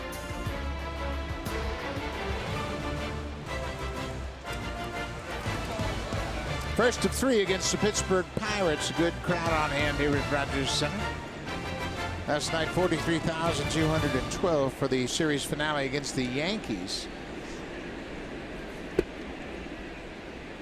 The Yankees playing the Red Sox. Boston has a 3-0 lead in New York. Jaime Garcia, the starter for the Yankees, 3 runs on 6 hits, surrendered through 5 innings. Boston got 2 in the first, 1 in the 5th. Eduardo Rodriguez, no runs on 2 hits. They're starting to crank it, aren't they? Yeah, they're scoring a lot of runs. Dominic Leone, we mentioned he caught the first pitch tonight, so now he is starting to loosen up. Now, this is the issue that we have talked about, and Stroman has been called for this. It seems like he's cool with that timeout. Mike Everett, the home plate umpire. Now, Jaso's not set yet. Stroman is engaged with the rubber. He's going to quick pitch him. As soon as he says, I'm ready, you can see Marcus goes into his windup. And they call timeout as Jaso gets called for a strike. Once he starts his windup, you can't really call timeout.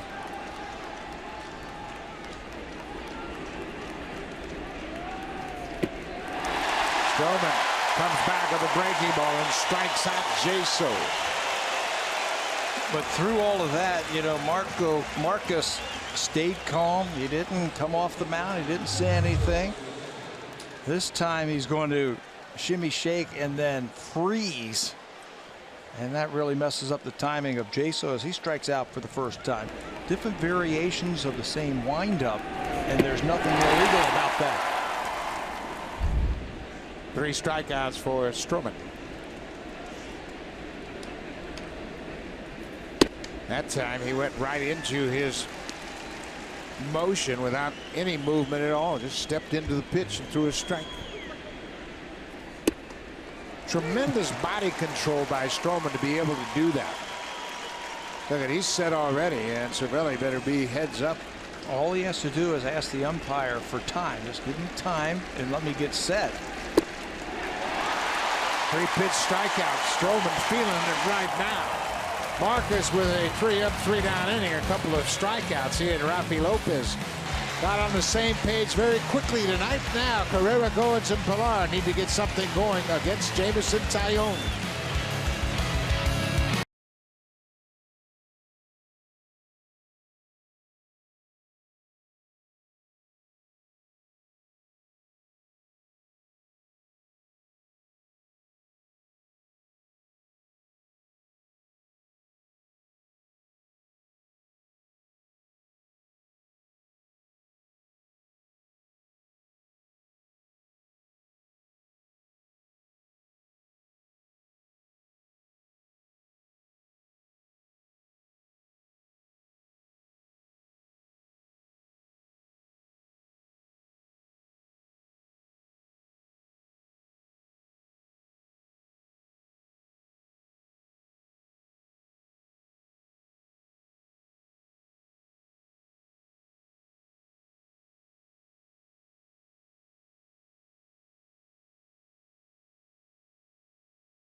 And festivals presented by Bacardi on Friday, August 25th. Join us on our outdoor patio at gates 10 and 11 for a pregame concert featuring High Valley.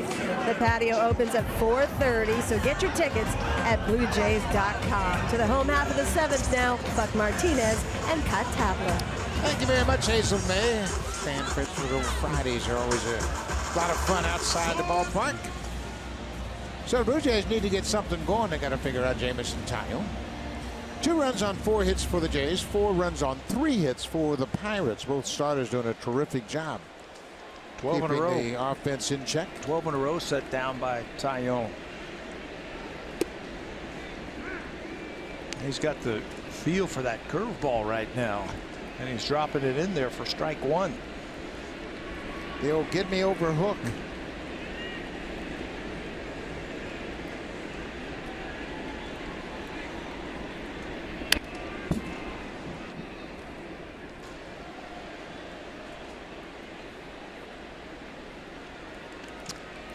Beauty Tone, Canada's color experts, available exclusively at Home Hardware and Building Center locations. Carrera behind 0-2.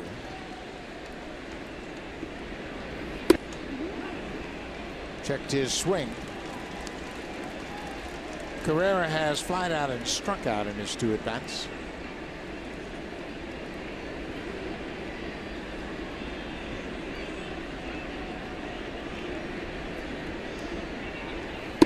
Off the plate. Last time out, Taillon pitched into the 7th inning, gave up just 2 runs to the San Diego Padres. He ended up getting a no decision on that one.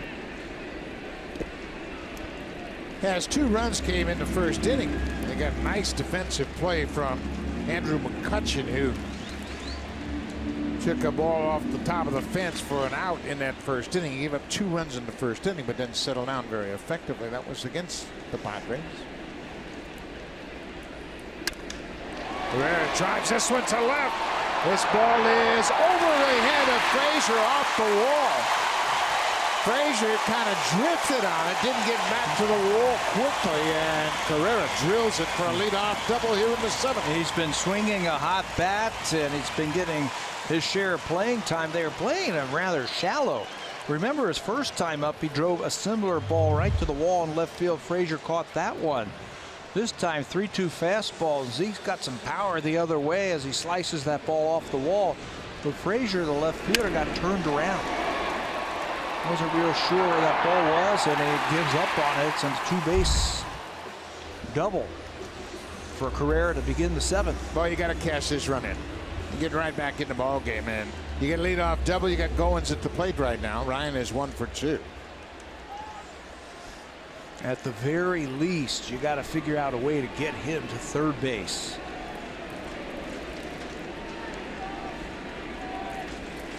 Being down by 2 runs, I'm not bunting here. I'm trying to get a base hit. Yeah. But at the very least, you got to advance that runner.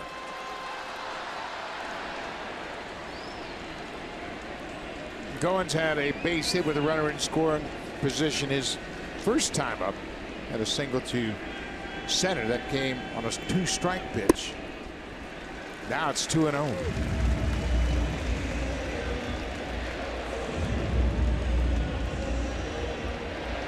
Great numbers for Goins in these situations. And before we have another pitch, Ray Searage, the pitching coach, is going to come out and have a chat with Taillon as the Pirate bullpen starts to go to work. Yeah, you only have so much time now to come out and talk. This is more about getting George Contos up, and he's starting to get loose. Ray Searage sees something. He's the pitching coach for the Pirates. Sees something in Taillon, so he's going to bring a message to him and also give Contos a few more tosses to get loose. Ray Searage has been the pitching coach with Pittsburgh since 2011. This is his 40th season in professional baseball and his 15th in the Pirates organization.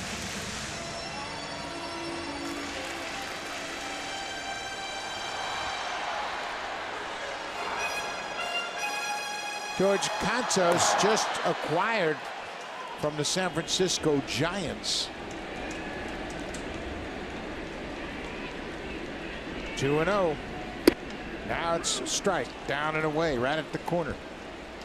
Got the benefit of a doubt on that 2-seamer. That's, you mentioned Ray Searage. He's done a heck of a job with these pitchers. He's taken players that haven't performed in other organizations. They've come to the Pirates, and he's turned them into all-stars. Emphasizing strike 1. Goins chases a borderline pitch down and away, and it's now 2-2.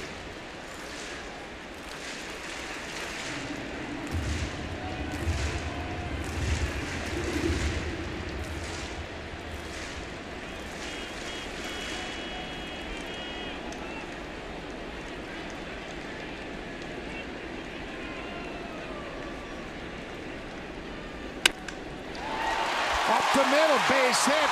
They're going to stop Carrera. Marte got to it quickly. Rivera stopping Carrera at third. Starling Marte has a strong arm, and that ball was hit right at him in center. So Goins is 2 for 2. His second hit for the runner in scoring position. And a second hit with 2 strikes. What an at-bat. Thinking of just trying to get that runner in or at least to third base.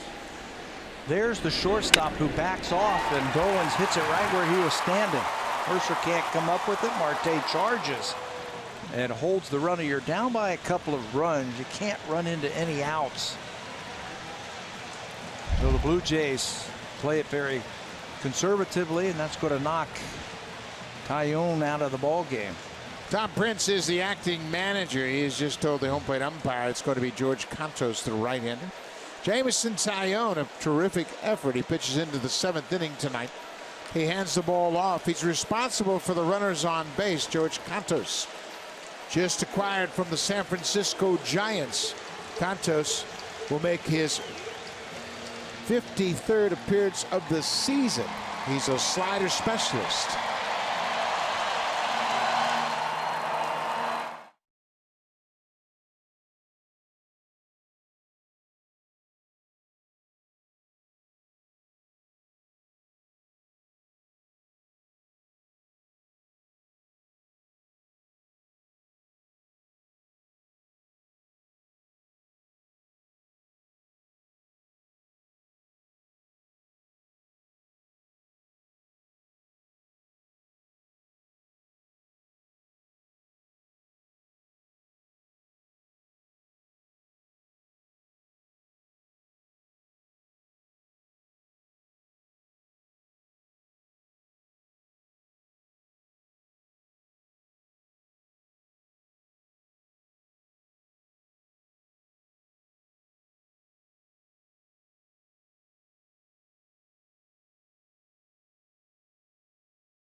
New pitch into the ball game is George Cantos. He's 32 years old. He was originally drafted by the Yankees. He made his major league debut in New York back in 2011.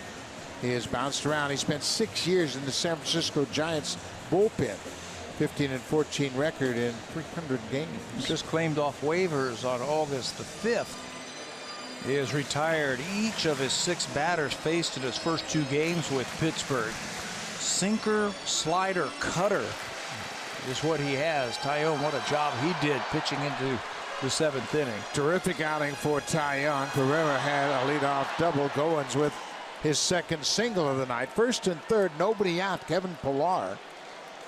This is the 3rd time Cantos has faced the Blue Jays, and the other 2 outings came right here at Rogers Center. Slider hit into shallow left field. Mercer backing up. The shortstop makes the catch. Carrera tags. The throw comes into home. And Pillar is out. Goes after the first pitch from Cantos. Boy, what a super play by Mercer, the shortstop. That's why you have to have a good shortstop to make those types of plays. He goes into the outfield on that short pop-up, gets underneath it, and then very quickly gets rid of the ball to hold the runners, keeps it low enough that none of the runners can advance, and he throws a strike home.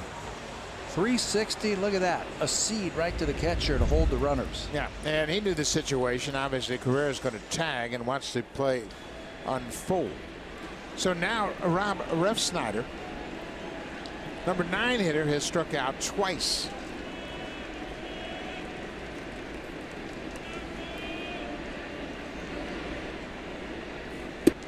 There's that slider.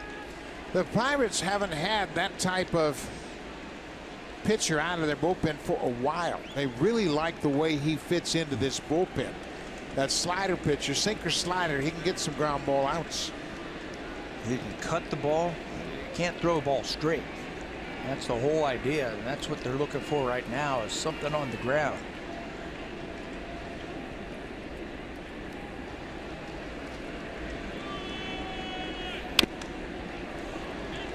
He's quickly ahead, 0-2.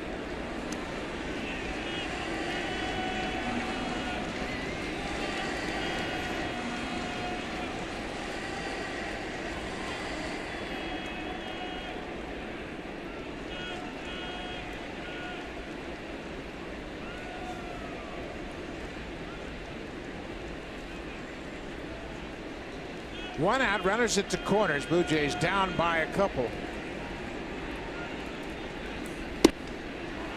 Refsnyder strikes out. Santos gets Pilar, and now he gets Refsnyder. So Bautista will come up. The drive of the game is brought to you by the powerful all-new 2017 Civic Type R. Jose Bautista has been in a nice little hot streak with the bat. Picks on this high curveball and blasts it to center field. It's his 20th home run. That's 8 straight seasons now, all with the Blue Jays, where Jose has topped at least 20 home runs. That one made it 4-2. That's tonight's drive of the game. Now Bautista with a chance to really get the Blue Jays right back in it with 2 outs. He has homered in 3 at-bats. Santos delivers that slider. That's his bread and butter pitch. Yeah, don't expect anything straight. It's going to be moving.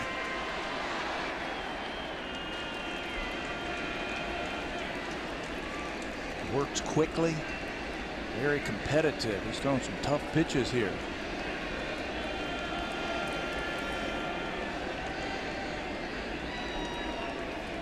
Santos had something on his mind. It looked like a curveball. Cervelli kept saying fastball, fastball in, fastball up, and he kept shaking him off. Says, no, I'm going to try this.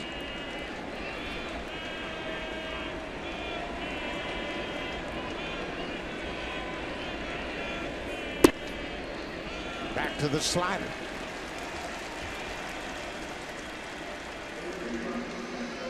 Remember, Cantos just joined his team, so Cervelli wants to go out and make sure they're on the same page. They're both veterans. Cantos, 32 years old. Mentioned he was taken in the draft by the Yankees in the 5th round out of Northwestern University. And then he was drafted by the Padres in the Rule 5 draft and returned to the Yankees later on the next spring. And then he was traded by the Yankees to San Francisco for Chris Stewart, the catcher, who's on this team. And then waived and picked up off waivers by the Pirates about a week ago.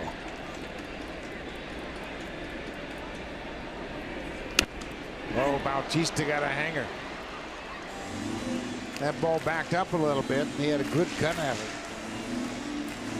Cervelli did an interesting thing there. It looked like he wanted him to back off the rubber, but I'm not sure what he was doing. But look at this pitch. That ball stays on the inner half. I don't know if that distracted Cantos or not, because that pitch flattened out. Saw him like saying back off. Yeah, it looked like he wanted him to step off the rubber.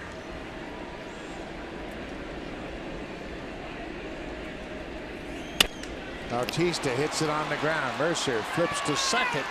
Just in time, and the Blue Jays waste a golden opportunity. A leadoff double in a single. 2 on, nobody out, and the Pirates get out of it.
Following Game 2 here at Rogers Center, you can catch more MLB on Sportsnet. The Red Sox in the Bronx to take on the Yankees. Your probables for this one: Luis Severino going for New York, Drew Pomeranz for Boston. You can catch all the action tomorrow at 4 p.m. Eastern, 1 p.m. Pacific time on Sportsnet 1 and Sportsnet Now. Thank you, Hazel. Drew Pomeranz is 11-4. Luis Severino is 9-4.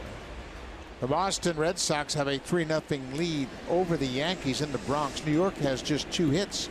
Interesting thing in this game, both teams have not had a hit with a runner in scoring position. The Red Sox are 0 for 5. The Yankees are 0 for 6. Jaime Garcia is out of the game. Adam Warren is into the game in relief for New York. Cleveland has a 5-0 lead over Tampa Bay, top of the 8th in St. Pete. Marcus Stroman back to start the 8th inning. Stroman now with 10 starts of 7 or more innings this season. Terrific job by Marcus.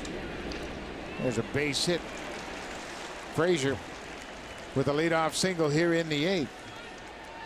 They pushed Marco Estrada last night, gave him an extra inning, and it paid off for the Blue Jays. Looks like they're stretching Marcus out tonight, pushing him an extra inning. That's Danny Barnes starting to get loose. Marcus got a double play back in the 6th. A nifty 3-6-3 double play started by Smoke. Josh Harrison is 2 for 3. Yeah, this is a pretty good combination to play hit and run here. Because Stroman throws so many ground balls, you might want to start Frazier. He has 8 steals. He's got good speed.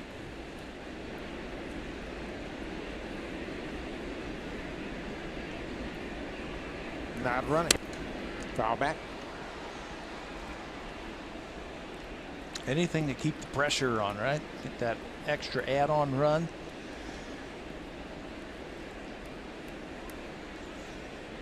Throws a lot of ground ball outs. One way you stay out of the double play is you start that runner.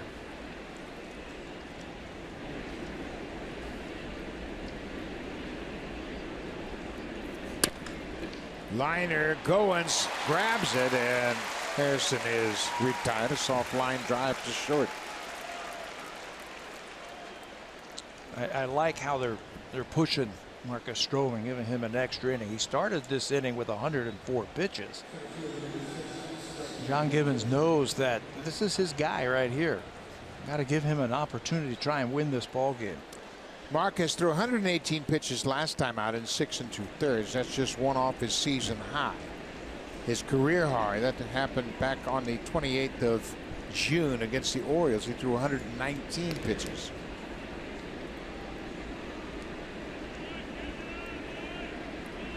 Looking around at the rest of baseball, Houston losing again to Texas 4-0. They were swept by the White Sox in Chicago. 3-game series. Goins will step on the bag for one. There's a double play. Starling Marte bounces into an inning-ending double play. It's 4-2 Pirates as we head to the bottom of the 8th. Now time for a Blue Jays Central update. Here's Jamie Campbell with Kevin Barker from the Samsung Broadcast Studio.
in the ball game because Russell Martin exits in the second with a left oblique strain. And while we're at it, Kendrys Morales not in the lineup for a second straight game, according to head trainer George Poulis. Both Morales and Nori Aoki continue to suffer from flu-like symptoms. They're both feeling much better, but manager John Gibbons tells us head therapist Nikki Huffman has now been dealing with symptoms as well. Poulis is trying to contain the players by asking them to show up at the ballpark late, keeping them away from high player traffic areas in the clubhouse. Poulis said they're keeping a close eye on them and serving them plenty of soup, Buck, just like Mom did back in the day. That's always a good thing, you know. When you don't feel good, have some soup. Well, the Blue Jays, they need to do something, and they are going to be in tough against Juan Nicasio, who has become the 8th inning guy for the Pirates, and he's got a big arm. Pretty good numbers, 1-4 with an ERA sub-3. Good hard fastball. That's Sean Rodriguez who's going to take over for John Jaso in right field. Nicasio has become the setup man. He throws in the upper 90s. Sinker slider. Comes right after those hitters. Not afraid to pitch inside either. Big, strong right-hander. Nicasio, 30 years old, from the Dominican Republic, began his career with the Rockies. Spent 4 years in Colorado. 2011 through 2014. Went to the Dodgers in 2015. Really let up on that one. Slowed his body down on that slider after a couple first pitch that were strikes. He's also had a couple of saves this year. He got one in the series that the Pirates just had against the Tigers. Like that 4 days ago. 95, but up and away. 2 balls, 2 strikes to Rafi Lopez. Lopez had a base hit in the 3rd inning. Called out on strikes in the 5th. Fly ball left field. That's slicing away from Frazier into the seats. 35,965 in attendance here tonight at Rogers Center. First of 3 against the Pirates.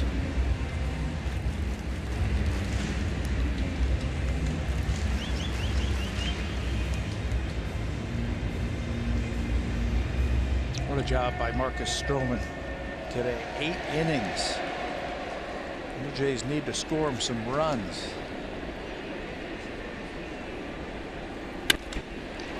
Hard hit, one hopper right to the second baseman. Harrison throws out Lopez, 1 away in the 8th. Marcus, the 4 runs, all unearned runs. So he has dropped his ERA to 3.00. Moving up on the leaderboard in the American League. I mean, he has really done a great job. Started tonight 5th in the American League in earned run average. Started tonight at 317. Now moving. Well, he won't gain any ground as Severino has a 291. Sale, Kluber, Paxton, Severino, and Stroman. That's the top 5 in the American League in earned run average. Josh Donaldson with a big cut. All the runs for Pittsburgh coming in the 3rd inning, and it all started with a hit batter with 1 out. John Jaso got hit by a pitch. Donaldson right to Harrison. Sharply hit, but Harrison snares the line drive. Well, this is what you were talking about after the hit batter. Blue Jays tried to turn 2, but the wide throw by Refsnyder sent runners to 1st and 3rd base. And then Donaldson looked like he saved it, but he came off the bag. You could see when Rob caught the ball, he was off the base. They appealed it. The Pirates appealed it, won that appeal. And that led to 4 unearned runs. That's where we sit right now at 4-2.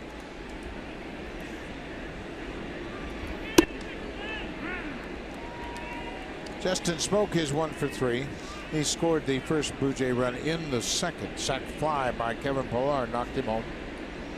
Then Bautista's solo home run in the 3rd. That's been it for the Blue Jays so far tonight.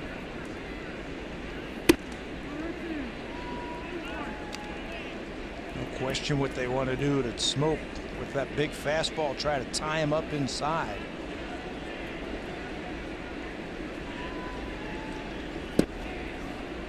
.95 down and away.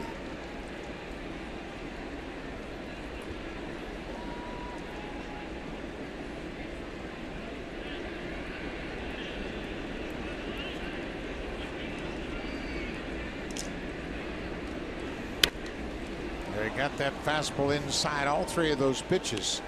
Up and in, right on the edge of the strike zone. It's tough to do anything with that ball. You can't extend. You can't get the bat head out. And if you're a little bit too quick, you're just going to pull it foul. And I hope that that ball's down just a little bit more.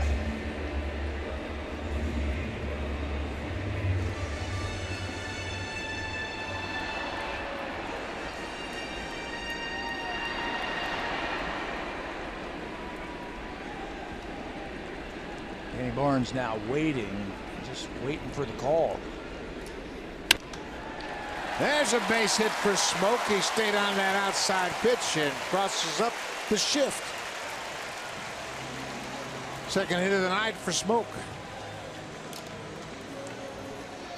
Singled his first time up when he pulled a ball into right field.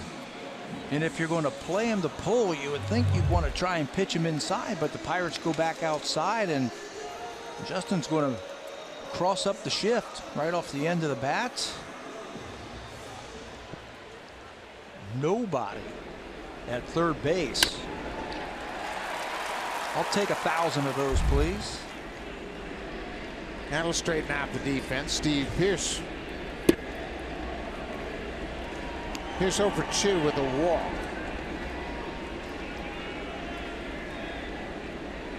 Pearce with 11 home runs on the season, including those dramatic grand slam home runs he hit on the previous homestand. And because of that Smoke single, shift gears a little bit. yeah. Danny Barnes, he's not sitting down. He's still ready, standing behind him. Pearce knocks one out of here. It's a tie game. You get the closer up.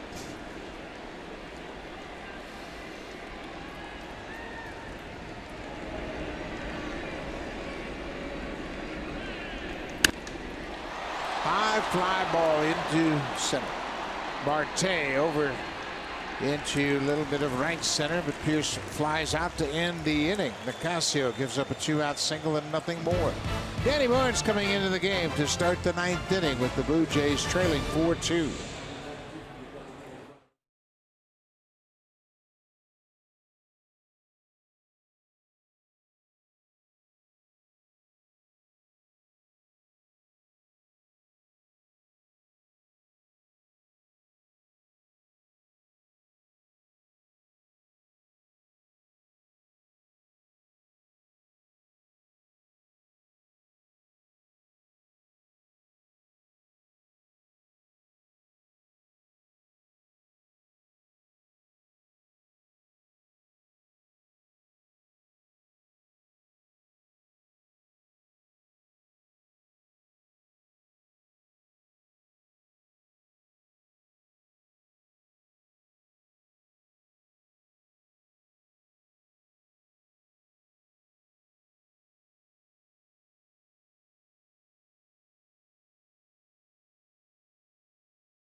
Bowman undone by one bad inning, and it wasn't his doing. A couple of errors in the field led to 4 runs for Pittsburgh in the 3rd inning. 8 strong innings for Stroman.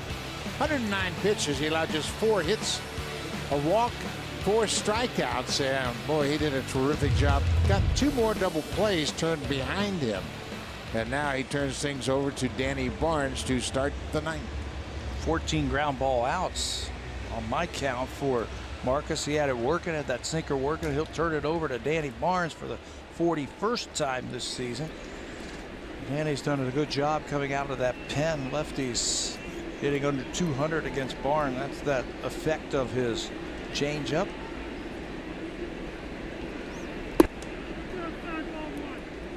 Outside ball one, says Mike Everett.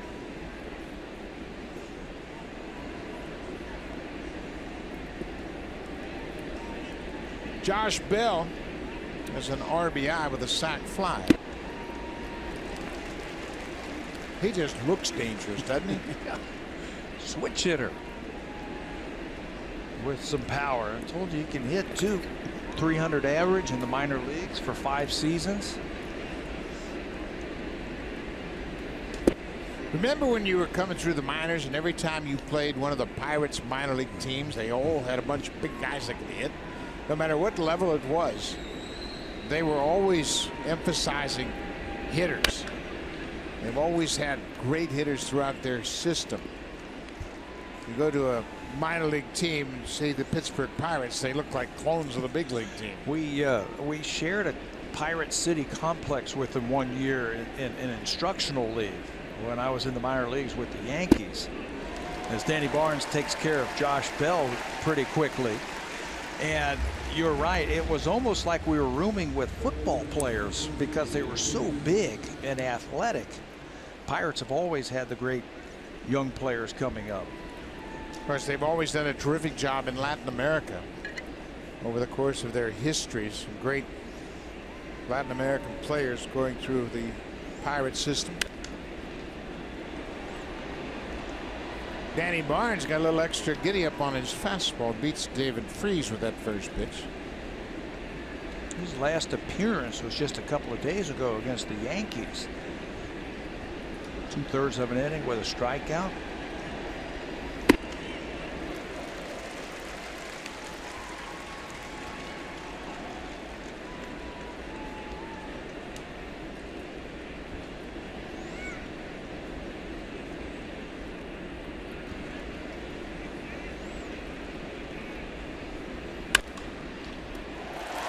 Line to smoke. Freese is retired, 2 away.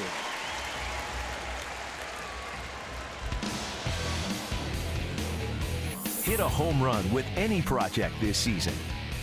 Home Hardware, proud sponsor of the Toronto Blue Jays.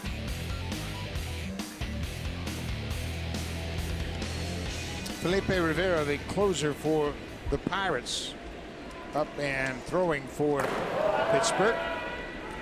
Rivera 11 for 12 in save opportunities. He's got a big arm and a nasty slider. Polanco with a wild swing.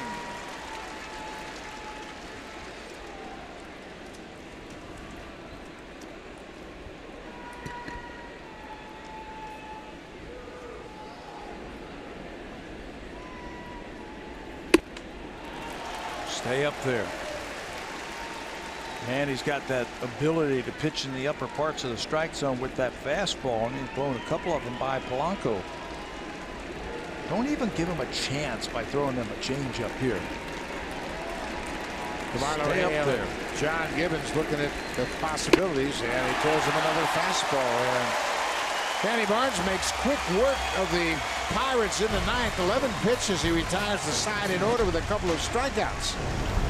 Now it's up to the offense to get something going. Ezekiel Carrera has a double tonight. Ryan Goins is 2 for 3, and Kevin Pillar has a sac fly. Blue Jays trailed by 2.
Jays on Sportsnet. Presented by award-winning Honda Marine. Great days on the water begin with Honda.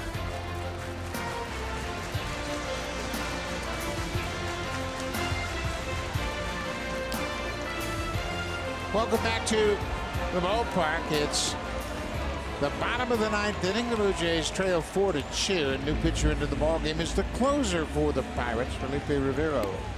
He's taken an interesting path to become the closer of the Pittsburgh Pirates. There are his numbers in 55 games this year. Just 11 for 12 in saves. Originally signed by the Tampa Bay Rays back in 2008. They traded him to the Nationals in 14, and then the Nationals traded him to the Pirates for Mark Melanson in July of last season. He's got a big arm, throws hard with a wicked slider. He's got a lot of late movement on that pitch. Sharp vertical break. Darwin Barney will come off the bench and bat for Ezekiel Carrera. Carrera finishes up 1 for 3 with a double.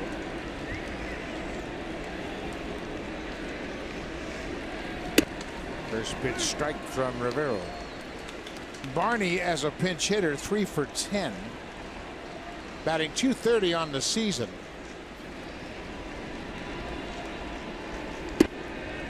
There's that sharp late break.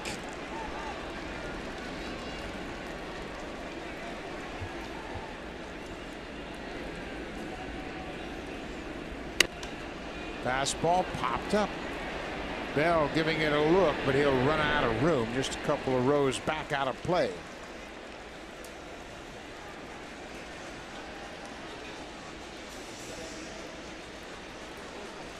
Rivero, 26 years old, turned 26 on the 5th of July. Hard to fathom he would bounce around as much as he has, given the power and the breaking ball. Everybody in the world is looking for a left-hander who can get left-handers out.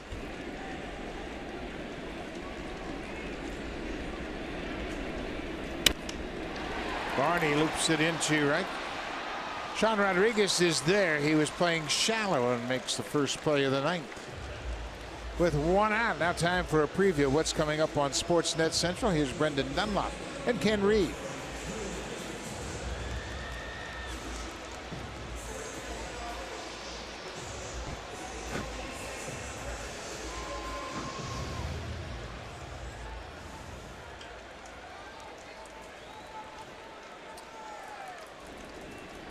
Thanks, fellas. That's all coming up right after this game as Goins bounces it back to the pitcher, and the Blue Jays are down to their final out.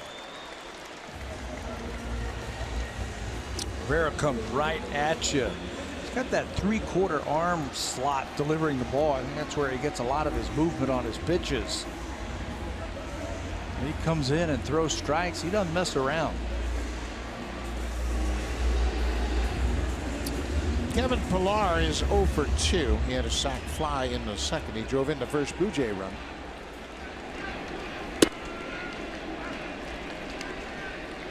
Nothing tricky about it. Nope. Fastball to get ahead. Here it is. Put the pressure on that hitter.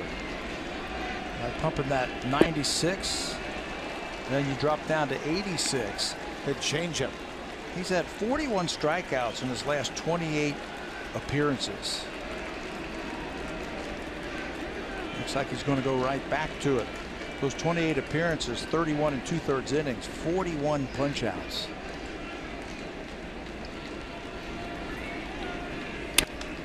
Pillar rips it into left field. A 2-out base hit for Kevin Pillar. That keeps the inning alive as Superman delivers here. Keep the hopes alive. Caught a little bit too much of the plate with 2 strikes. He went fastball, changeup, back to the changeup, and it caught too much of the plates. Pillar with a 2-strike approach. Gets his first hit of the night, and with that hit, the tying run comes to the plate. Rob Refsnyder's had a rough night. 2 errors and 3 strikeouts. Can salvage everything with a base hit here. Get Bautista to the plate.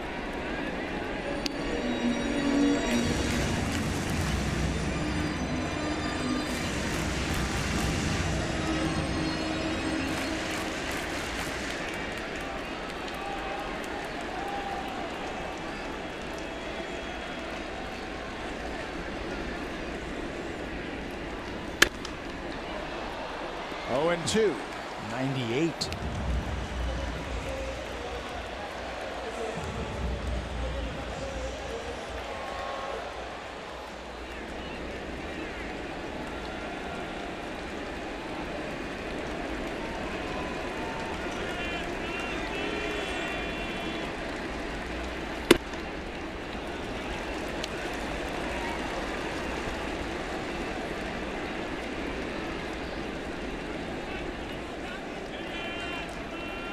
One ball, 2 strikes, 2 outs.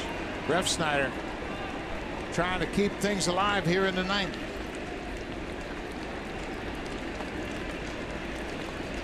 Catch it out in front. Strike 3 call. Rivera drops a breaking ball on Refsnyder to end the ball game. He picks up the save, and the Pirates take game 1 of this 3-game series. What a pitching performance tonight by the Pirates. 6 really good innings by Jamison Tyone. He had 7 strikeouts. Contos worked out of a tough inning in that 7th inning. Then Nicaso and Rivera to finish it off as the Pirates win game 1. Another tough outing for Marcus Stroman. Pitched much better. Should have had another win tonight. He absolutely pitched well, and the Pirates are back to 500. And they are thinking about the postseason. Pittsburgh takes the opener. Thanks for watching. Stay tuned. Here's Sportsnet Central.